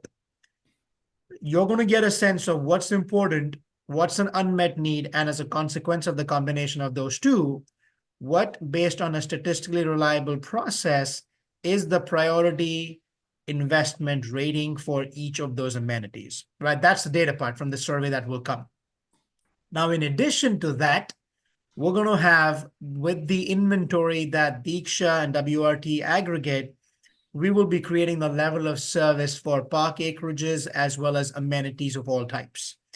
Now, the survey results, when somebody says, I have an unmet need, there is no way to quantify your unmet need versus mine. It is simply my perception of need or lack thereof, which is why that combination of the level of service data is then going to get you a sense truly on the ground that, sure, people are saying, I'm making it up, but let's just say basketball courts are a huge unmet need according to the survey. But when we actually track for level of service on the ground, you have a ton of basketball courts. So maybe it's a function of lack of awareness, not lack of availability. If, however, the level of service does indicate that from a quantity standpoint, you are underserved, then the third tier comes in, which is the equity mapping based on GIS data that will be done. And that's where you can see if there are gaps, where in Mountain View might there be gaps, which in turn could lead to where might there be a need for land acquisition, developer partnerships, whatever that looks like to create access. So I think in terms of what you're talking about, it is the survey data and it is the level of service as well as the equity mapping all put together, which may give you the kind of decision-making tools to recommend and affect policy change in the future. Could I jump in with kind of something to pose this question? Or the question that Commissioner Davis raised is kind of my central little piece that I was keeping for after we hear the public input. No, I mean, that's, and not only was it exactly what I wanted to hear, but it was really well put and very clear. So thank you for that. I have this urgent desire to talk to Neely some more about what he was saying, but I'm assuming we're keeping this for later. I mean, what are we doing now? If I might add, I was going to mention the same thing. There's one sentence in the analysis paragraph about future opportunities for the commission to provide feedback through the plan development process. And I think that's really important, and that, yes, we're gonna wanna see all this stuff, but we also have listened to the number of years that we've been on the commission, you know, whatever it might be with regards to, and just our own personal experiences, that it's not, we're gonna use that information and the information that we have gathered over all the years to actually formulate the plan or evaluate the draft plan. And if we see things that we from our experience know where we're deficient, that's where we, I think, could address the actual draft plan, if that makes sense. And I'll chime in and say, I appreciate the question related to the survey and how does the survey also reflect, how can it reflect some of the needs in the community? And then, as Nile said, there's other tools in the tool belt that can help drive for all of us to understand what that unmet need is, and then relate that to acres of park and where those parks, future parks should be, recognizing there is a need for more parks in the community. Yeah, there's an interpretive element that transcends statistical validity. Yes. Mhm. Statistical Absolutely. validity isn't truth. Truth will be what we make it in terms Yes. of the narrative of. Agreed. Okay. Agreed. However, we're going, it sounds like we're going to be presented with acreage needs kind of before we have had the serious conversation, which I think most of us want to have about our need for open space, not for facilities, not for amenities, but open space. And those are my comments. So I'll shut up now. We'll come back to that, no Yeah. problem. I just had one, I'm sorry, did you? No, okay. complete, I'm sorry. Just a quick question for staff, and I found the PowerPoint really cool. But I'm not sure the public has access to the PowerPoint. Is there a way to link it to the minutes, or especially, you know, with regards to the upcoming plan, you know, where Christine, you outlined exactly where we are, you know, in the early spring, the later spring. I think that would be important to the public to see. And so if there's a way that you can hook it up to the minutes or something, I think that would be. I think beneficial. that's something we can do, as well as after this evening, information from the site that has been presented, so the PowerPoint and also later the video when it's ready from the meeting will be published on the project website.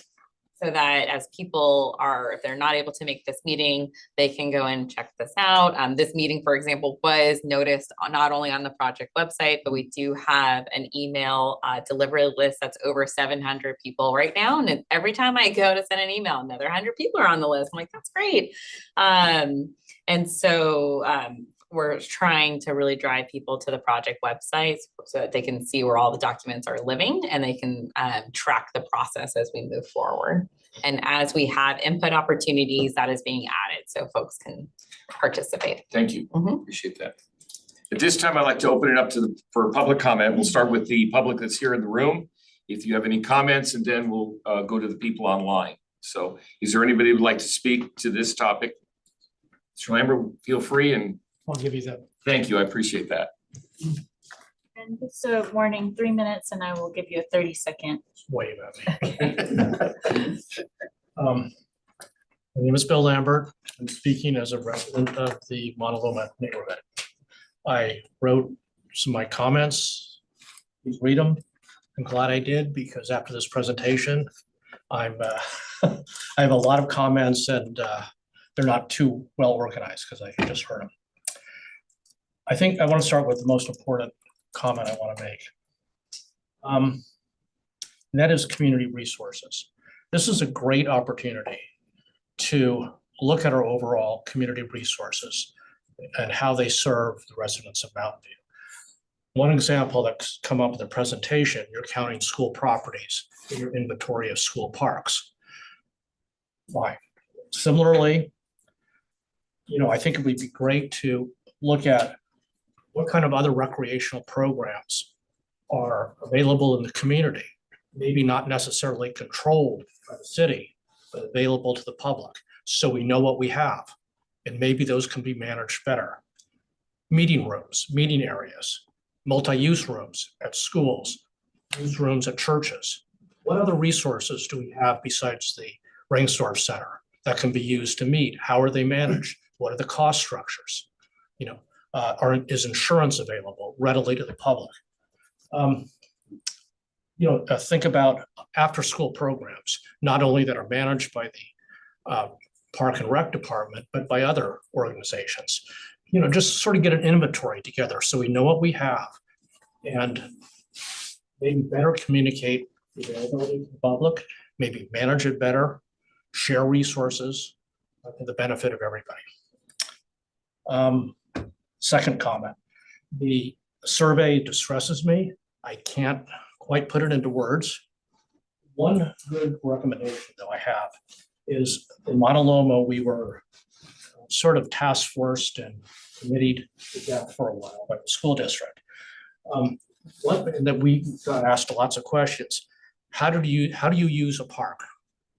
And a lot of us after a while just sort of, got back with a blank. But what does that mean, right? And then when it came out, the right question was, how have you used your park over the years? When you were kids, when you had kids, you used them one way. When your kids went to college, you used them differently. In between, you used them differently.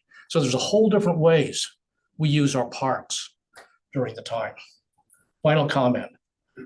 School property is not city parks.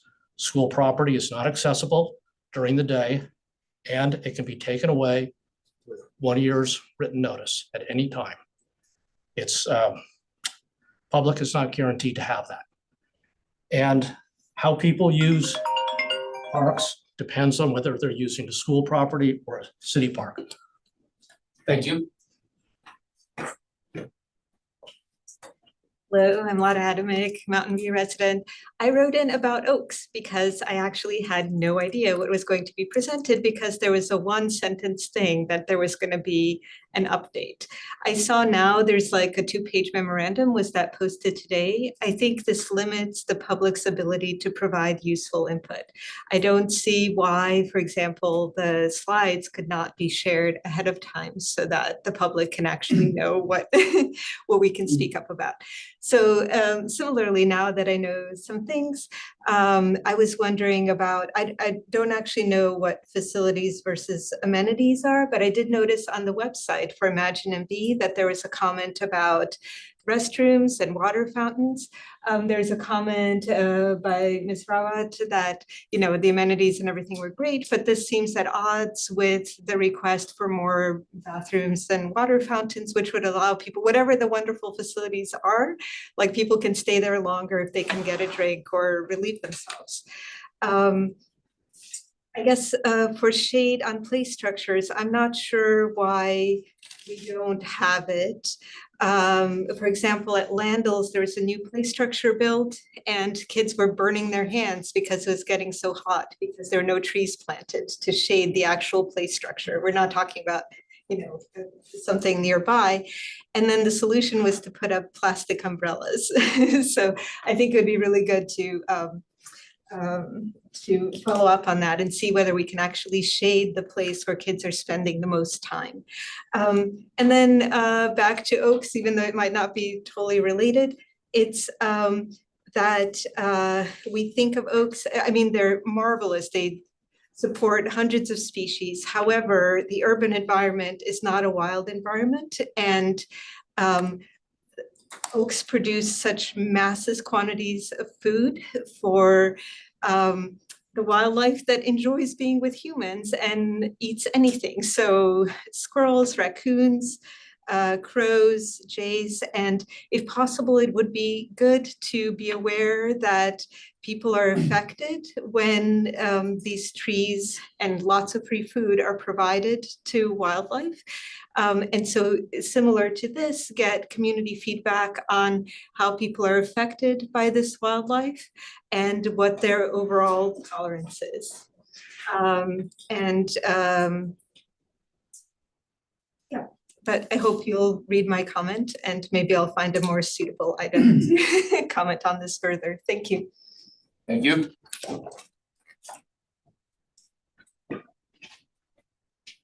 Again, I'm Dan Shane. I'm representative of the Cypress Point Community Preservation Group, a neighborhood association. So I broke it down. Listening, it was a good presentation. Really appreciated it. A lot of good things were said, good ideas. I picked out a couple of things, however, that I'd like to point out. One is in the park assessment, there was a mention of the need for more shade on the courts, shade trees. And that's actually a really bad idea, because if you ever play tennis or pickleball, shade, when you have shade on the court, you have shade and sun patches, you can't see the ball. So I would recommend definitely getting input from the people who actually play the game to understand how bad an idea that is. The acreage needs. As I think some of you as commissioners have said, you've heard over and over again, we encourage you to look at large parks rather than small parks. Large parks with multiple benefits for a multicultural population, okay, have a lot more benefits than small parks. Artificial landscaping does not replace the natural ecosystem, okay? It never will. It's not even close. Landscaping does not provide the kind of wildlife habitat or all the benefits of an ecosystem that's been evolving over eons, okay? So that's an important thing to understand. We have obvious controversy here that we know about. Pickleball versus tennis. There's a high demand for pickleball courts and there's no pickleball courts, enough pickleball courts. So what happens is they start cannibalizing the tennis courts. Now that's a whole thing I'm not going to get into, but if we build larger parks, hey, maybe we can build more pickleball courts. Okay, so we solve a problem.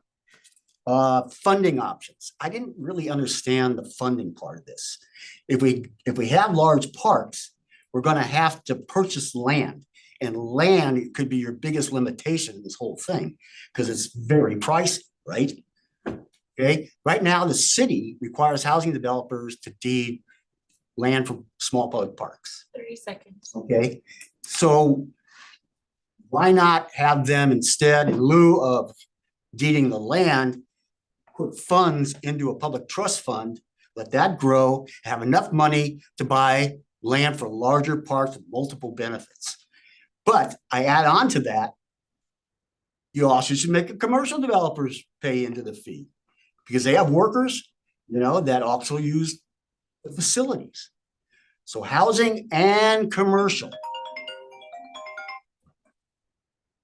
Workforce. So in order to better maintain and restore and care for our urban forestry, maybe too much with the existing workforce, I would strongly consider the formation of a civilian youth conservation corps. We have kids that are looking for some purpose in life, who need opportunity, or on the streets, or homeless, and are using drugs. So just put them to work. Thank you, Mr. Shank. Appreciate it. Thank you. Anybody online would like to speak? Do we have a hand up? We do. We have Bruce England. Okay. Hey, Bruce. Thanks all. Bruce England, Wisman Station Drive, member of Green Spaces Mountain View. I've got several comments, but I'm going to send you all an email with them written out. So Christine, don't worry too much about writing all this down fast, but I'm going to go through them fast. 8 points. A need for interconnectivity across the city, including but not limited to through the parks. 2, need for infrastructure supporting active transportation in parks, including water fountains or hydration stations with pet bowls, public facing restrooms and benches. 3, need for adults serving exercise equipment in parks, in addition to what exists today at parks such as Stringsdorf and Pyramid and in the works for Cuesta. 4, need to establish a dark skies policy for parks and trails with anticipation for upcoming new city policies on this. 5, add some echoes here regarding the need to be mindful of increased heat effects on parks infrastructure and to avoid use of artificial turf. 6, There's been discussion about pavement maintenance policy for city roadways and bikeways with inquiry about how trails are monitored and managed likewise. So is this handled through the same program in parks or in other ways? Also for vehicles that go on the trails for needed work, maintenance work, are trail repair costs included in project budgeting? I know you can't answer the question, so I'm just putting that in there. 7, will there be consideration for alternative open spaces such as POPAs and or school campus playing fields, whether in space calculation or planning? And lastly, number 8, for the surveys, could you ask what features, amenities people find lacking in our parks today? And that's it. And again, I'll be sending this to you by email. Thank you. Thank you, Bruce. Appreciate it. And we do have one more, Devin Connolly. Hi, Devin. Hi, thank you, Chair Filios and Commissioners. My name is Devin Conley, and I'm the president of the Mountain View Wisdom School Board. I'm also a former Parks and Recreation Commissioner, and I value your public service. I was on in 2017 and 18 when pickleball had first arrived in Mountain View. Yesterday, I sent a letter to the PRC detailing the challenges climate change poses for our schools. That letter includes quite a bit of detail, as well as links to further resources. So I'm just going to address some of the highlights here. In the education world, responding to climate change and making schools more climate resilient is a hot topic right now. One of the most immediate needs is heat mitigation, which I know you all have been discussing as well. During the heat wave of September 22 last year, schools across the state had to limit recess and children's outdoor access as a result of unsafe temperatures. And in the letter I sent, there's an image that's a thermal image of a typical school campus outdoors. And it shows that on an 81-degree day, 81 degrees Fahrenheit, the grass area was at an 82-degree temperature, while the synthetic rubber used under play structures, that's very common throughout both our school district parks as well as city parks, was at 132 degrees, which is unsafe for children. Our board is trying to tackle this work head on. We adopted a resolution in February on climate change and green schoolyards that I think dovetails really nicely with the work the city is doing around both biodiversity and also in terms of the Parks and Recreation Strategic Plan. We've set up a sustainability task force. It includes community members and industry experts, but we've also got representatives from local organizations like Canopy, Green Spaces Mountain View, and Living Classrooms.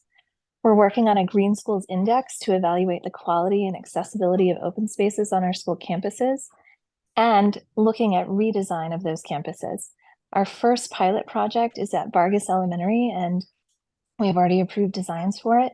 It's our school site with the least amount of green open space. I would like to invite you to join us at our January 18th study session regarding the Green Schools Index and also discussing potential designs for updating our campuses. If you cannot attend in person, you can send feedback or insights to trustees@mbwsc.org, and you can also view our meeting online. Our school district really values our partnership with the City of Mountain View, and we look forward to our continued shared service to the community. Thank you. Thank you, and thank you for your letter. We really appreciate receiving and looking forward to working with you in the future. So. We have one more, yes. We have Mickey. Hi, Mickey. Hi, thank you. I just wanted to say I agreed with the first two public commenters who spoke in person about publicizing this event and making sure all of the materials are available. And also with why are you counting school grounds as public parks? Because I've lived in Mountain View for a very long time and it never once occurred to me to go to a school. And as far as I understand, schools are off limits to adults who aren't with children. So I think you need to rethink how you're counting that as open space. Otherwise, I'm glad that you're making this available to everyone and you do more to publicize it. I did not see anything about this near the trailheads or the community gardens or at any of the parks. And if you want more than 700 people on your email list, if you put the signs up there, hopefully people will get involved. Thank you. Thank you very much, Mickey. And that concludes. Thank you very much for all of you that contributed. At this time, we'll come back to the commission for comments. Mr. Mitchner. Sure. Could you just put the, can we put the slideshow back on there? Yep. I just want to start off, I mean, this is getting in the weeds a little bit, but I don't know when I'll have another opportunity to comment on. I mean, we saw this late afternoon, so I just had a couple of things that jumped out to me on a couple of the slides. Again, not super high level, but I just wanted to. This is just more food for thought. So if you could go to slide 4.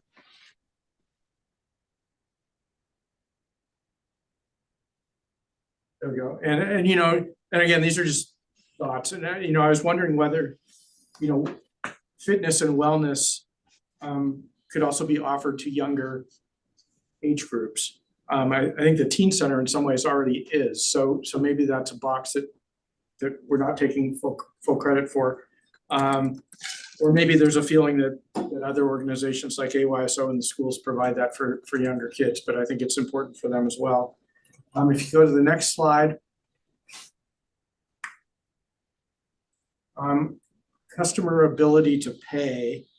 You know, I was thinking that maybe that's relevant in some of the other areas like wellness and senior programming. Again, these are just inputs at this point, and there'll be a lot more. You're going to get a ton of data, but those were just a couple of things that jumped out to me that, you know, some of our seniors aren't. Not all have the ability to pay for things. Then if you could go to the next slide. And this was just more of a question to mull over, or maybe you know the answer. You can get to it at the end if you want. You know, it's just, at what point does a rising program, at what point does it become more promising than a stable program? And how would we make that swap? You know, given, you know, assuming that there's limited resources, you can only do one or the other. You know, anyway, just a question that you guys must think about from time to time. And then that's it for the slides. You can take that down. Just a few thoughts on the parks assessment area. It definitely came through that it sounds like that you know, shaded areas, the trees are needed both for cooling and for noise mitigation. I like the idea that we got in one of the letters about somehow including public meeting room areas as an item of assets being evaluated, because I think that is important for the community. And as was pointed out, you know, there's a way to make that user friendly for groups, so they can just sign up and pay and not have to, you know, some of the other stuff like insurance and things like that. Let's see. Oh yeah, you know, you mentioned that the scoring hasn't actually been done for parks.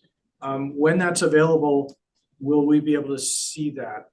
So question I have. Again, maybe if you could jot these. This is on, became sort of stream of consciousness. In terms of the survey, you know, I agree with the themes of assessing usage, assessing importance, and as I mentioned before, unmet needs. I think that's really critical. Just as a point of reference, county parks actually does surveys every year.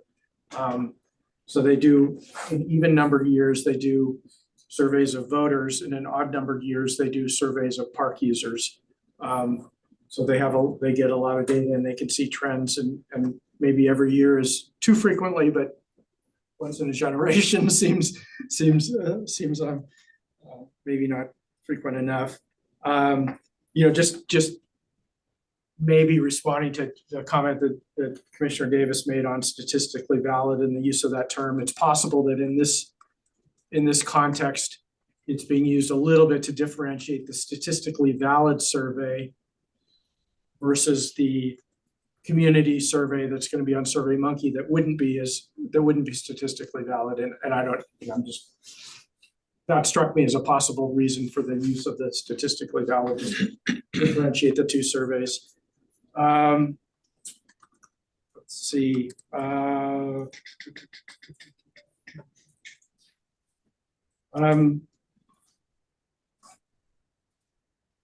few other just related things.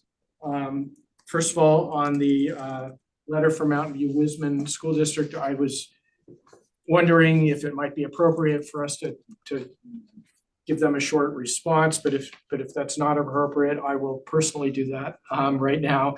Just saying that I appreciate their efforts, and I look forward to opportunities to partner or collaborate on some of those issues, because those are important issues for both of us. And whether we count the school grounds in the park acreage or not, the fact is there are residents who use those at various times of the day and all day on weekends. So we share the residents that. So anyway, what's good for school district kids is good for city supporting its residents as well. I appreciate the engagement calendar. That was really helpful. I'm gonna definitely print that off and keep that close, because that gets to the nitty gritty of how we're gonna be able to, or at least timeframe for things that we're gonna be able to participate in, and I think that's important for us also to be able to respond to members of the public who ask us, how are you gonna be involved? And I'm guessing other commissioners will speak more to this. Of course, I think, the elephant in the room to all of this is gonna be, with this strategy is gonna be the need and the cost for more open space. I realize that I don't think we're gonna solve it tonight, but I wanna be on record as saying that I will also be watching for strategies on that as this process plays out, because again, that's at an overriding level, that's a pretty huge piece of this. And then I'll just finish with the response to, I think, Commissioner Summer said something, and so 2 of my 3 kids have pets and they don't have kids yet, and I hope that doesn't mean that I'm not gonna have grandkids. Grandkids. Anyway, so those are my initial comments for now. Thank you, Commissioner. Commissioner Bryant. Yes. So for me, the question, I completely appreciate the strategy. I read through with a fair amount of concentration the Fremont master plan, and as a organizational, operational document, it seemed great. I could completely see why staff would want something like that to consolidate how the department functions, how well the parks that we have function, what we could add to those parks, how we could strategize acquiring more money, how we need to organize staff. That makes perfect sense. Of course, we want that. My concern has always been, recall the website Imagine Mountain View Parks, and the imagination part hasn't happened. And part of my excitement about being on the PRC this time around was imagining together, us all together, the city, staff, residents, imagining together what we want. And so when I read through the statistical survey for Fremont, it asked very concrete questions. It gave lists. I'm trying to decide how I can see well. I'm taking glasses on and off, and it's not happening when you're doing it. you give people a list and they make choices. Maybe there is another that you fill, but for me, I have specific examples. There is recreational amenities and there is open space, and those categories are kind of separate.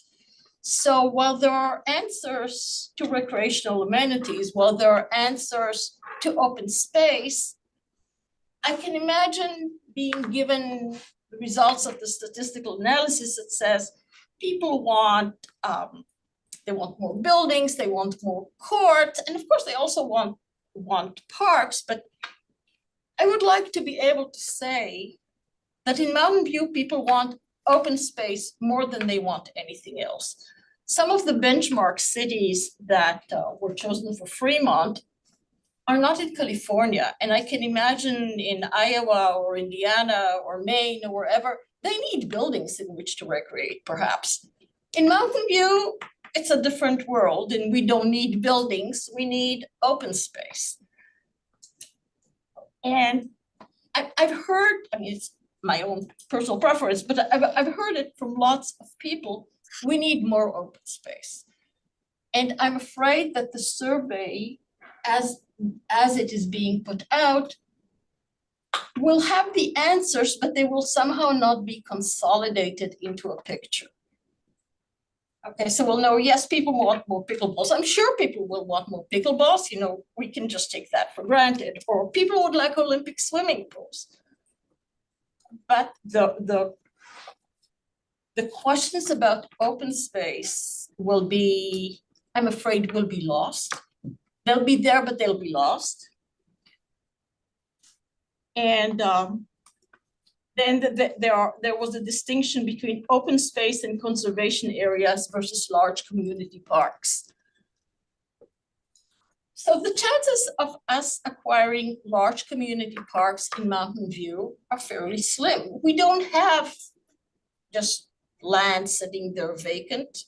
And with the pressures on building more and more housing, we're not coming up with a 20-acre, 30-acre park. I mean, it's just not happening. Smaller parks can happen. Bigger parks will probably not happen. And the distinction between open space and conservation areas and large parks, people want more open space. I don't know that we need to, the more we break it down, the less strong the final result of people want more open space will be. So that concerns me.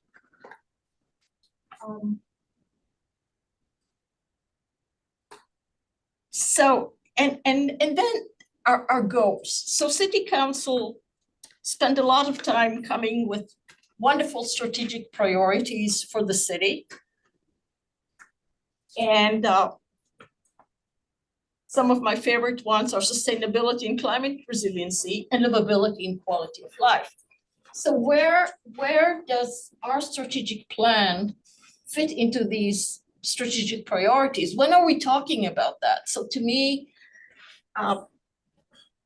talking in later in the year, in fall, perhaps about goals, I would have started with goals. That's the way my mind works. First, let's think about what we want. When are we talking about issues like, I was very impressed by the letter from Devin Conley. Wonderful letter. I agreed with every single word in it. And what particularly struck me was the temperature on the artificial surfaces.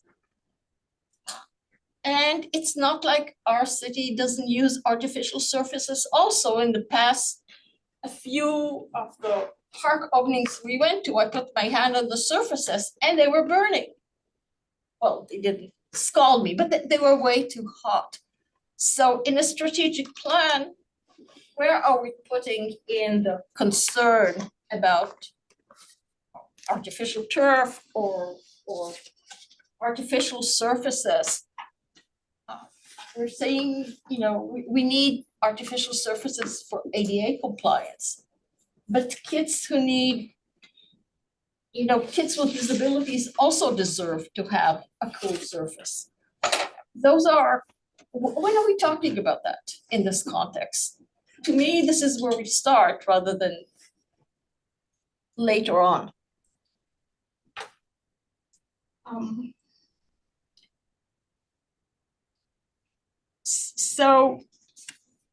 So my problem is with where we are being visionary, because when we're asking people,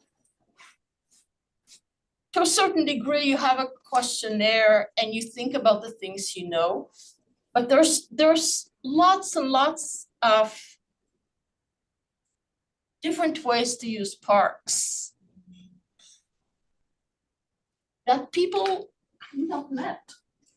You know, and people think that you need to have grass because that's what we're all used to, when the picket fence has to be white because that's what we're all used to. And in a visioning process that includes the residents, that's a time for things to bubble up from the interaction between people. And I'm worried that we have missed that step.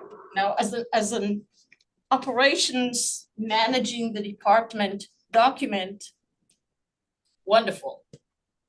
But the parks and open space, which everyone, many people may know, was my baby.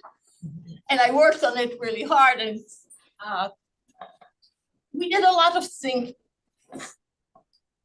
And in fact, on the city website where you describe the various documents, the visioning is part of the open space. And if the strategic plan is supposed to replace that, we're missing we're missing a phase here. And that really concerns me. Again, the survey, that'll have wonderful information, very useful information, but when is the thinking, the imagining, and the visioning happening? I've actually asked this question any number of times, and I haven't actually gotten an answer yet. And it may well be that the 5 of us or the 80,000 of us don't all agree on the same thing, but to me, that's where one starts.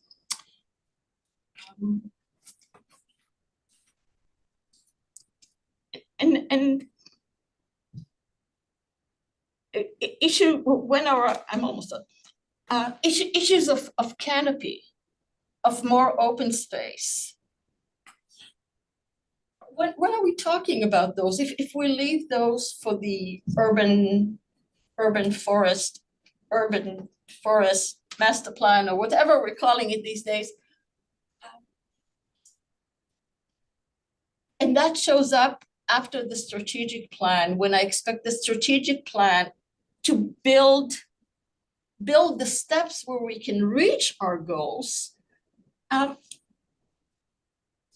You know, I don't completely see this coming together, and we're all promising ourselves such wonderful results from the strategic plans. You know, we will find a way to get to our goals. I'm worried about that, and I'm worried about that. I think I've said what I needed to say at this point. Thank you. Mr. Summer. Thank you. Well, Commissioner Bryan, what you just said really resonates for me as well. And so I'll just second it and not have to repeat a lot of it. But it's kind of awkward because I know a lot of it kind of gets the consultant work scope. And, you know, they're already well down the path of doing this particular stuff. And it's all good stuff, and I like where it's going, but I have this kind of generalized feeling that maybe we're missing something, and I think what Commissioner Bryan articulated was some of that. But I do also want to talk about something else that you know, in my work as a, you know, basically a park and recreation professional, I know that people, you know, we're kind of confining our view of recreation and parks to the city-owned parks. Your average person cannot tell city parks from school parks. Some of them are even going to think that facilities in Sunnyvale and Palo Alto are actually Mountain View parks. And they're going to be filling out the survey, and they won't even really know what that frame is that we're truly asking them about. They're going to say, well, I really like pickleball at Mitchell Park. Like, isn't that the same city? Because they're not as engaged with it. So I think that we have to understand that about people and kind of give them a little more to work with. And further, if we're really seeking is a system view about recreation and parks in the city, I mean, this was even brought up by some of the speakers. I do think that we need to look at the recreation programs offered by others, partners or not, you know, like the YMCA, scouting, the schools, churches. Like I was dropping off some stuff. This is not Mountain View, but I was down in Sunnyvale today and there was a full indoor volleyball league run by a church down there. And I really don't know the answer. Does that happen in Mountain View? So the system view, I think, will help us drive the strategy. And so I know the consultant team is well down this path, but I don't want to miss getting that view of recreation and parks in the city. Again, especially knowing that some people will not be able to tell the difference between YMCA programs and city programs. In some cases are intermeshed and it will be hard to piece that apart. So I'm hoping we can keep that in mind. And then there's another piece. So this document we're writing is called the strategic plan. So when you think about strategy, I mean, my approach to strategy is always to be goal driven. And I think Commissioner Bryant talked about that a fair bit. So if you're goal driven, you really do need to start with goals and objectives, and then you build in your tactics and strategies from there. But and the city has great goals, and I feel like we haven't really looked at how that relates to these park strategies at all. And I say we because, as commissioners, I think I can speak for everyone, would love to be part of it. But the truth is, it may not work with our, meeting once a month. And, I'd be just happy to go to a meeting and talk about it as a non-commissioner. But I do want to be able to see how how this really does result in strategy. Other aspects of strategy include understanding external trends. And I think this is what that fabulous letter from the school district talks about, is how the school district is responding to the external trend of increasing heat. And it has huge bearing on the comfort, which was a subject that WRT reviewed in parks, a huge bearing on the comfort of park visitors. And maybe we don't need to make those changes today, but we will gradually need to make them. And so we sort of need to know where we're starting, which is what a lot of the work to date has been, but we also need to see where we're going. So the aspect of external trends, there's a lot more of those that we should be putting on the table. Households are shrinking, the senior population is growing, whatever that all is, right? Is that written? Maybe it is, I don't know, hasn't come to us. And then other pieces of strategy would, you kind of start grandiose, right, the goals, and then you get increasingly more practical, timeline, funding, implementation. I hope we'll see some sort of strategy about updates on a regular basis, because that was one of the things that was problematic with the prior plan, was that it wasn't being revisited often enough for us to really direct it. It's like a very large ship and you're steering that, carrier across the Pacific, and you have to turn sometimes. And that means you have to come back and review it. So we haven't really seen much talk about that. I've always, so this is just kind of a general, so a general thought. So I like the framework of programs and facilities, but that doesn't express any values really. So I've always used the 3 Ps, places, people, and partners, because it lets you really it's why, it expresses the why much better, like, why do we even have parks? We, you know, it helps you get some expresses the values of the city a little more, so I don't know, the 3 Ps, that's my tool. And then I did, you know, okay, so a specific comment about the survey, I thought that was pretty good comment from the public that it is actually true that it would be nice to capture in the statistically valid survey that I don't know, aggregation aspect, like the difference between large and small parks and how people use them. Because if we have acreage needs, it's just like a giant number. Does that mean we can't meet? Are we talking about, you know, 40 small parks? Are we talking about 1 large park? It would be nice to be able to tell the difference in terms of people's responses. So that's all I have, and I'd love to hear.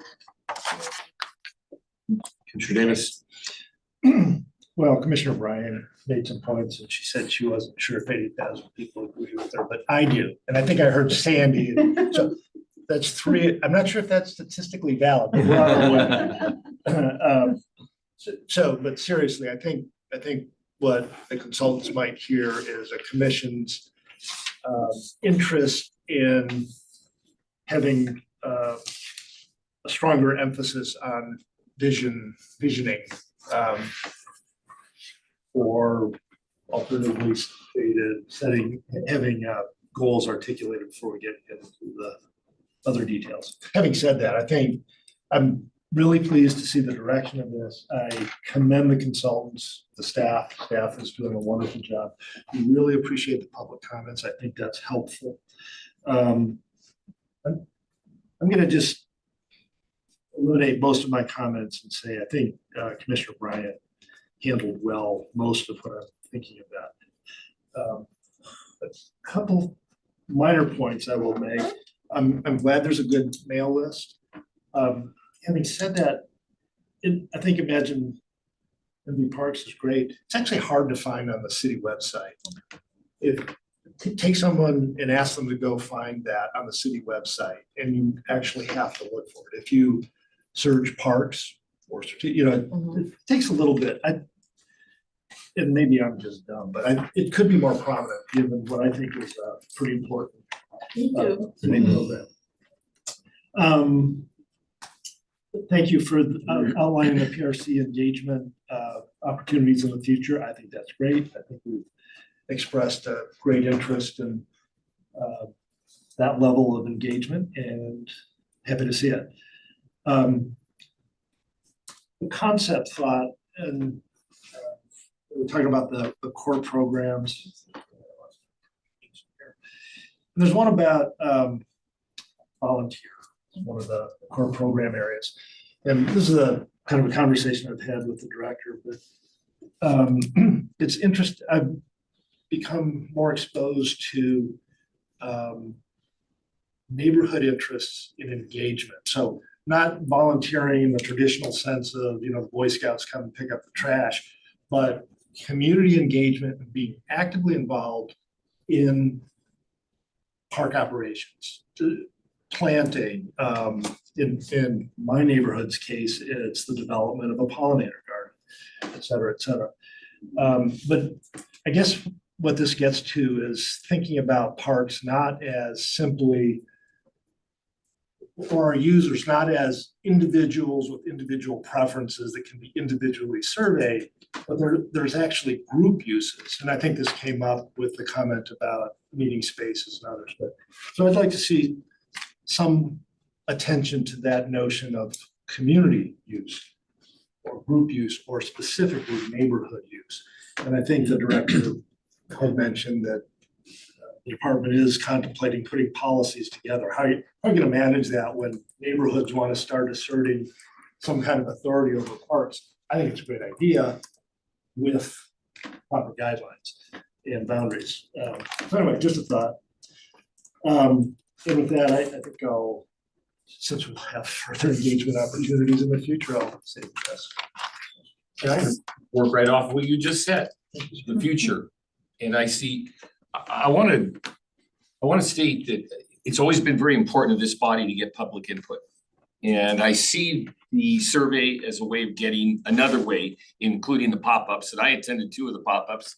I don't know if I skewed our thing by putting my own dots up there, but I went to 2 of them and it was fun to watch people. And I actually stood back and let other people watch what other people were doing. So getting the public input on things and getting data, I see is real important. But I only see data as a tool. I think I have incredible confidence in the 4 of you.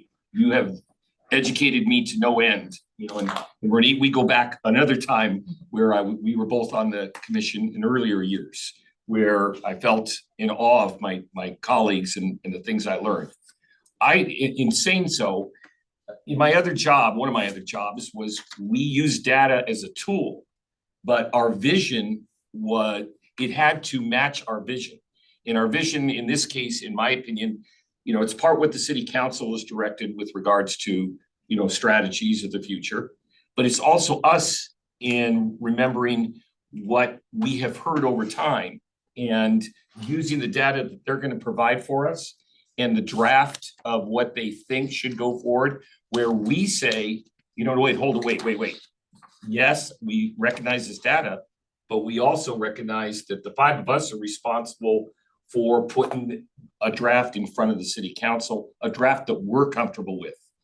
And so what I see going forward is the idea of welcoming this data from all these people that are going to participate. We hope they do. And finding things that we maybe not thinking about, but again, putting it into a document that we're comfortable with, and it addresses, you know, a vision. It addresses, you know, you said the community involvement, or, you know, whatever little things that we think that there would be, and certainly, I mean, all of us, all the 5 of us feel the same way about open space, you know, and making sure that that is paramount. And I see that, I welcome that going forward next spring or through next year. And I see us, I hope you're sitting down. I think it's gonna be more than the meetings that are on the calendar. Because I can tell you, Ronit, and I can tell you from previous times, we met weekly at times in putting together the final draft of the plan and making sure that we touched all the bases. When you have so much, and that's why I welcome how you've broken it down, Christine. You know, we can easily talk about programs first, you know, where the other parts might take a little bit more to get data. We can easily talk about those things first, break it down. Okay, we got this part kind of okay. Now let's go on to the next part. But I think we're going to meet more times, and I think we're going to come up with a document we're all proud of. And I think that we are going to provide some leadership, you know, for the community, taking the data that they give us, the data as a tool to the overall thing going, you know, item going forward.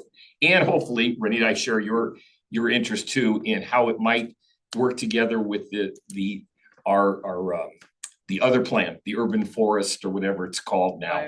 Yes, exactly. With the biodiversity element, all of that, you know, coming together at some point. So I'll leave it at that. You know, that's just the way I feel. Again, using the data as a tool towards the entire thing. So, yes. Can I comment? Sure. What you just said. So Steve is a much sunnier person than I am.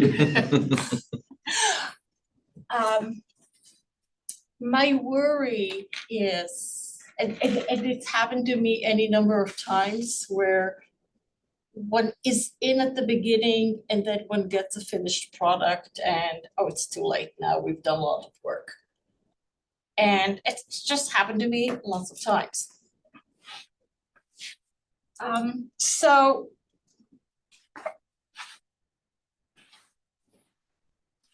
if at least it's clear to the consultants and to staff that there is a point at which the PRC does indeed have a major meeting, very well publicized. Somebody had an idea of putting signs in parks. Why not?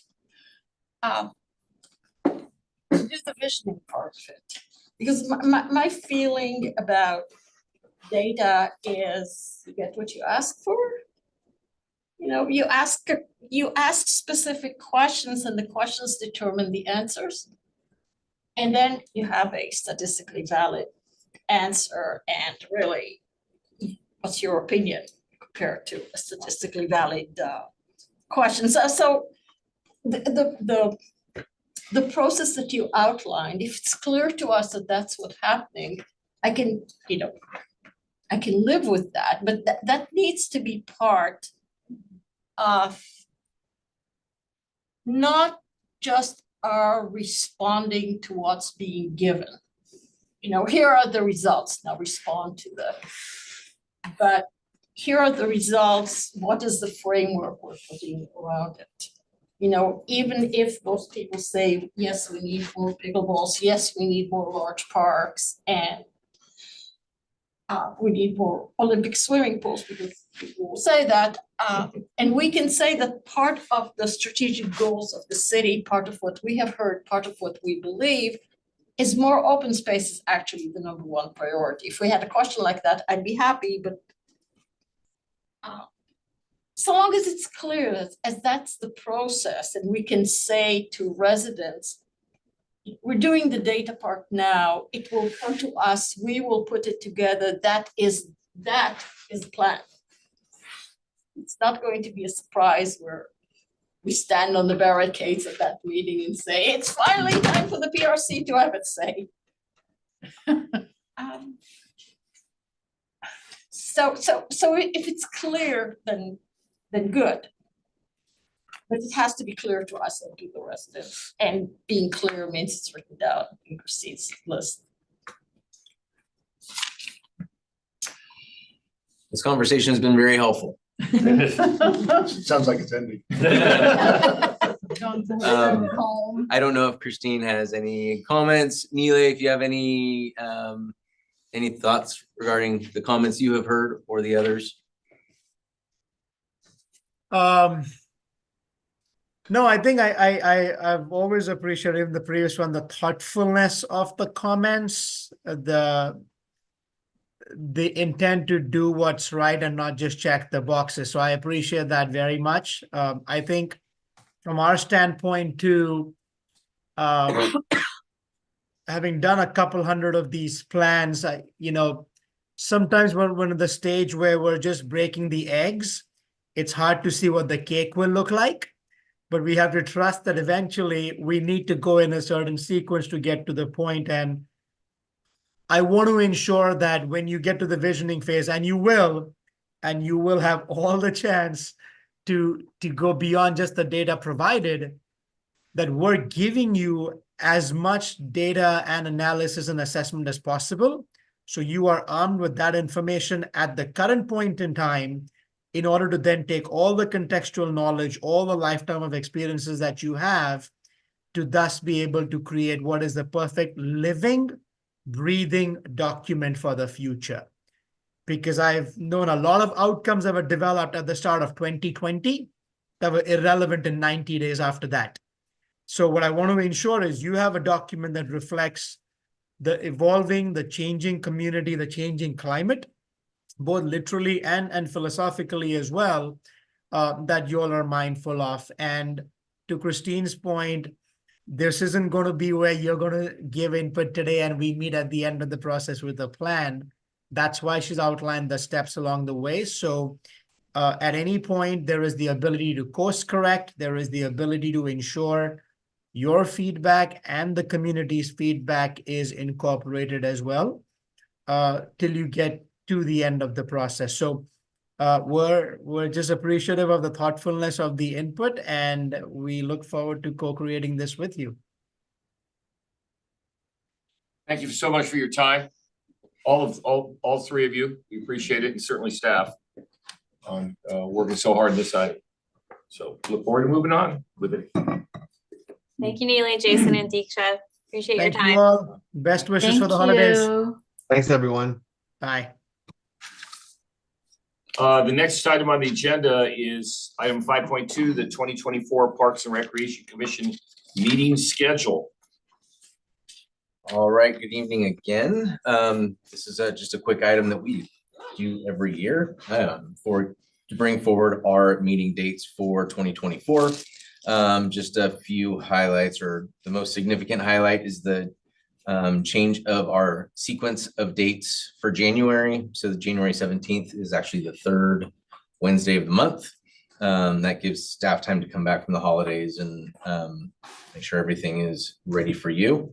And then just for the purposes of to let the PRC know, as well as the public, we are working with our IT team as well as a consultant to bring the ability for hybrid meetings to the community center. And at some point we'll be moving from here at City Hall back to the community center, and we'll certainly make that known at that point. I don't have a timeline at this point, but just letting you know that that will happen hopefully in the next few months.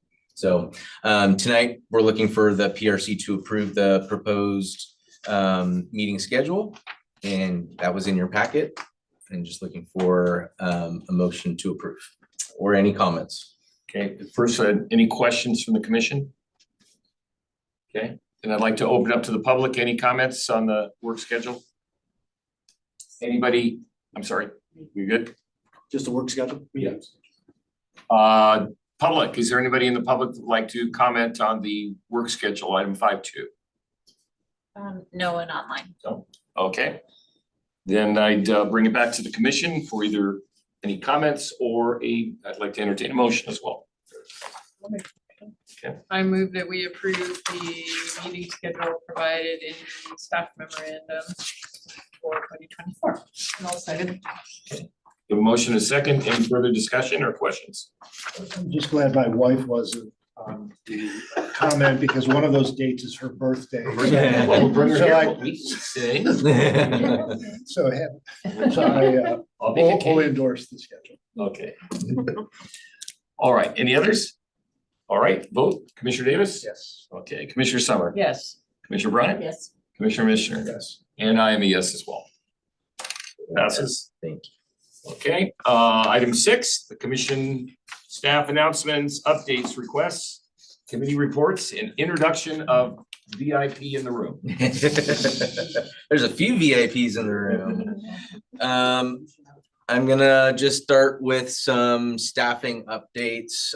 Since the last time we met in September, we've had quite a few changes that you're aware of, but just publicly, Christine Crosby has been promoted to our Assistant Community Services Director position. So this position was created in the last budget cycle. She will be directly overseeing Recreation Division as well as the Performing Arts Center and taking on some of the department's special projects. So congratulations to her. And with that, you may. Thank you.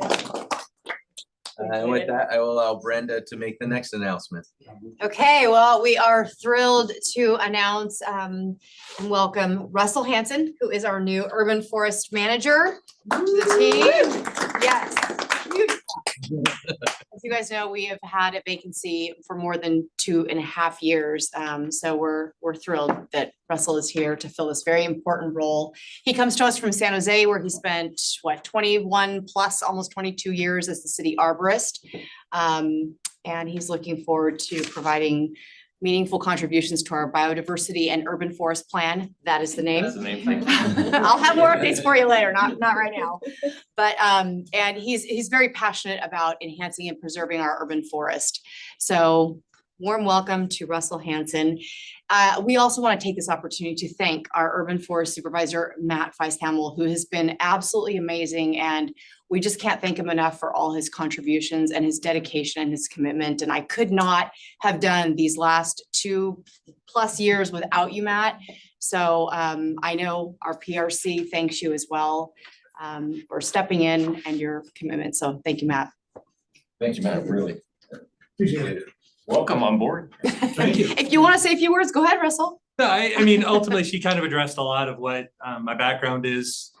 Started out when I was a teenager, basically working in trees, and have spent the better part of almost 40 years now doing that. 20 of it was with City of San Jose. Prior to that, I was private sector. I was a contractor. My family owned a tree business. We did that for pretty close to almost 20 years as well.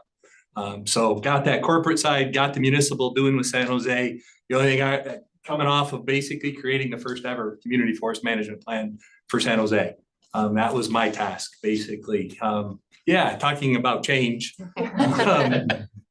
Ultimately, we were ready to do our outreach 3 days before COVID struck.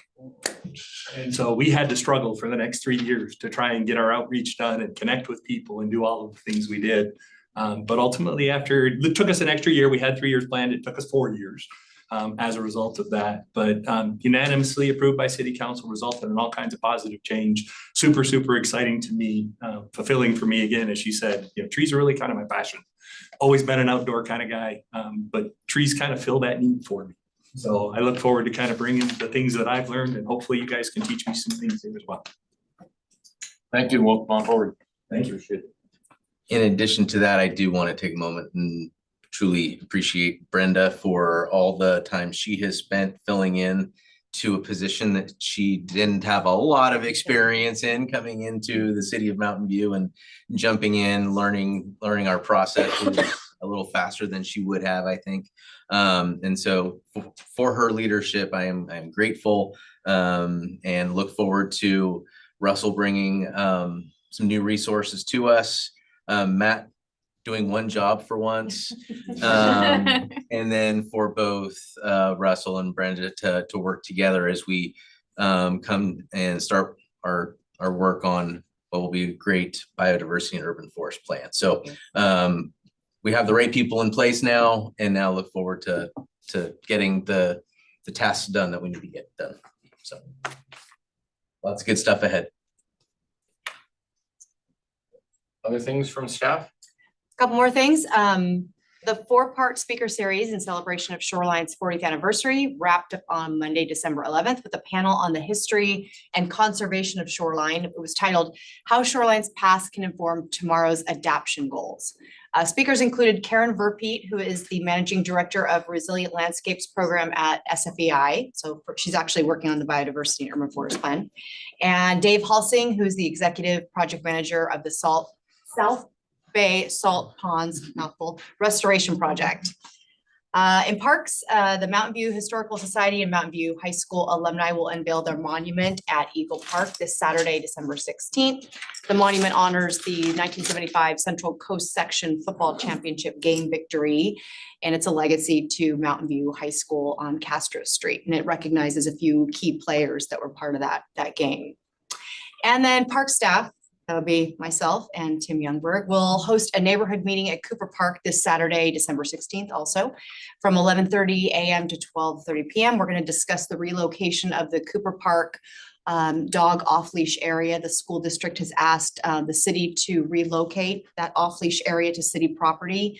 We've been exploring areas where we could potentially move that. We want some feedback from the neighbors. So we mailed out postcards, we put signs in the park.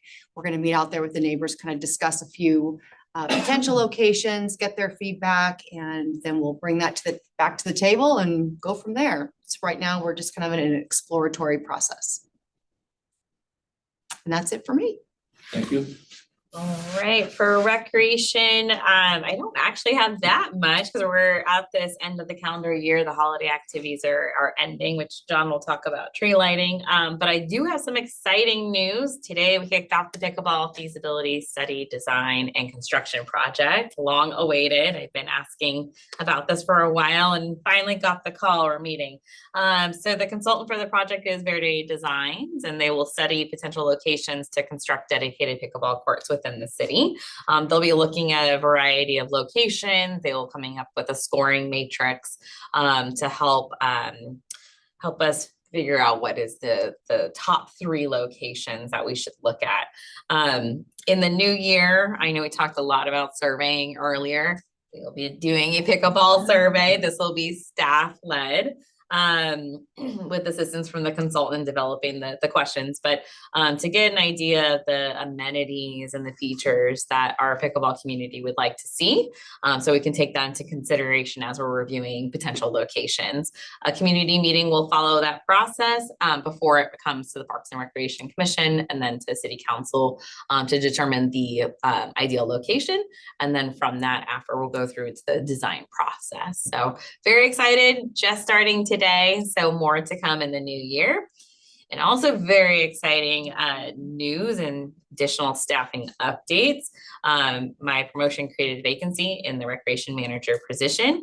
And we've recently announced that Colin James, who is one of our recreation supervisors overseeing sports, aquatics, and facility reservations, will be promoted to the position beginning on December 25th. So nice little gift to him. He's working that day. Yeah, he's gotta work that week now. So very excited to have him move into this position. I'll work with him closely next year on a transition, and he'll come to our January meeting, so you'll have an opportunity to meet him. So. I just have a few. Tree lighting. Tree lighting was phenomenal this year. We were given a one-time funding balance to put toward adding some elements to the event. On top of bringing in additional lights and other amenities, we closed off more of Castro Street, and thankfully we did that because the crowd was unbelievable. We estimate over 4,000 people arrived for the event. Really great turnout. And I think we actually moved elements around once again for this year to try to create a better flow. And we really think we're close to really getting it to a great place. We had had some talks at the staff meeting recently, just maybe a few tweaks here and there, but we really like where we are with that. So look forward to continuing the tradition and really continuing to make it a great event for the community. And you received the letter from Chair Connolly from the school district about greening campuses. We did have Christine and Tim join in that meeting that was held to learn more. And I know some of you were on that call as well. So we're engaged, understand what they're trying to accomplish with similar goals to our Parks and Rec strategic plan. So it's all good stuff.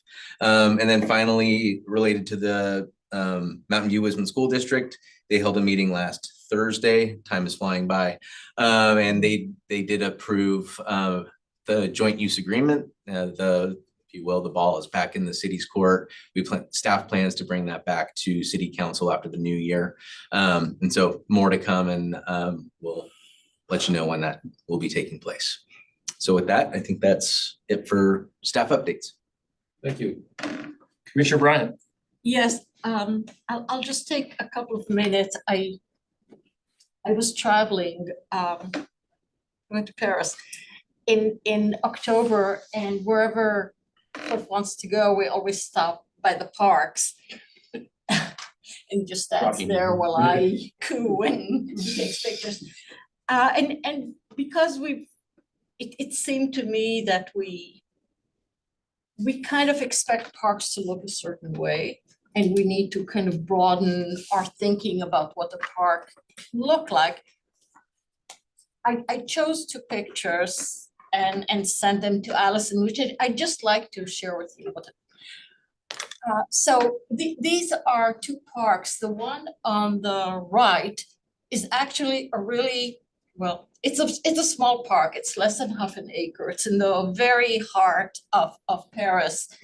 And the reason I wanted to show it to you. So at the center, you see a very densely planted area.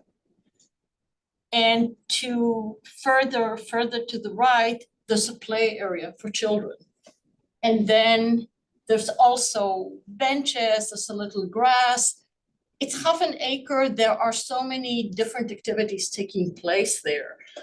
We tend to think that we need like 10 acres, 20 acres. We need lots of space. Like we have the biggest cars, we have the biggest houses, we need the biggest parks. In really small areas, you can have a lot of planting. And this is October, so it's far from being the height of spectacular spring, and a really sweet nature looking kind of play area.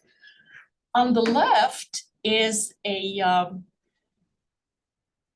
like a greenway that connects a very busy street with the church.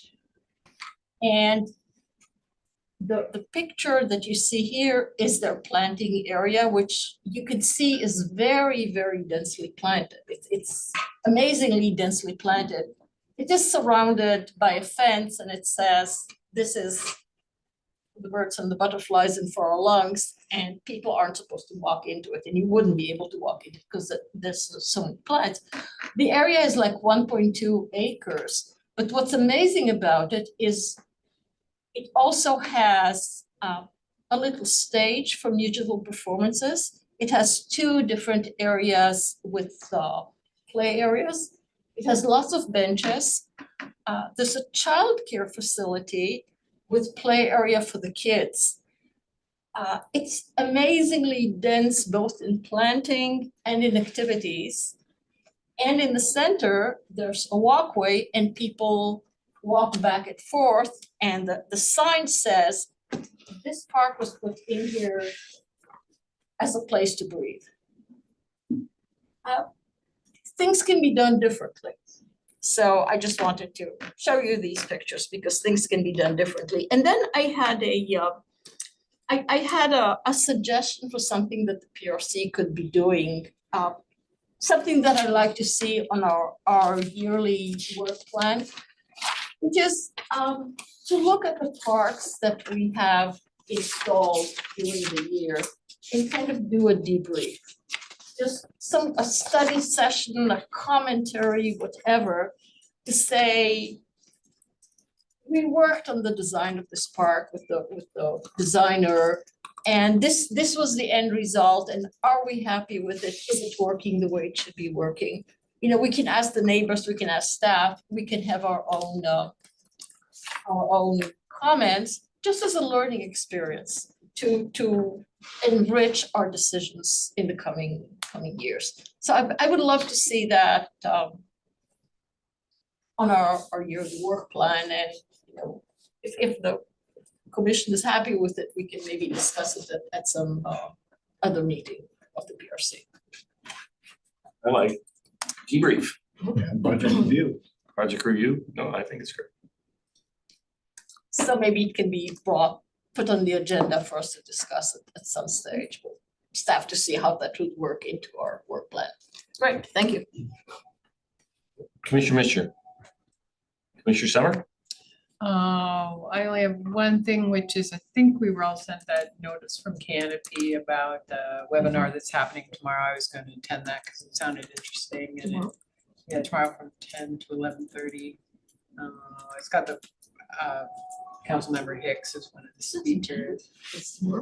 I think it's tomorrow, yeah. Calendar. Yeah. I thought it was next I'll- month. I I thought it was planning- January. Yeah, I thought it was Jack, because I just sent it to Really? Matt. Oh, We maybe were I got the wrong gonna date. register as a group. Say, Yeah. my understanding is I have January. it on my Okay, all calendar. right, well, I got the wrong month, but anyway, I'm gonna go to Excellent. it. Thanks for telling me when I would have been really confused tomorrow. We're on it. Anything else? Commissioner Davis? I have nothing else. Well, I just have one thing, you know, I always love the monthly report, as you know, that it provides me with excellent reading and gets me out of chores and all. And I wanted either Matt or Tim, whoever put in the line, get to the root of the problem, talking about a sprinkler underneath a redwood tree. That was Sprinkler. Tim. Tim? Yeah. That is awesome. That is awesome, and I wanted to Yeah. point out that it's welcomed to have a line in there once in a while that makes us think, so I appreciate that. So that's all I had. So at this point, we're looking at adjournment until January. Want to wish all of you the best on happy holidays, and hope you have a wonderful holiday, and Santa's good to everybody, and at that, I'll go ahead and hit the gavel and we'll call it an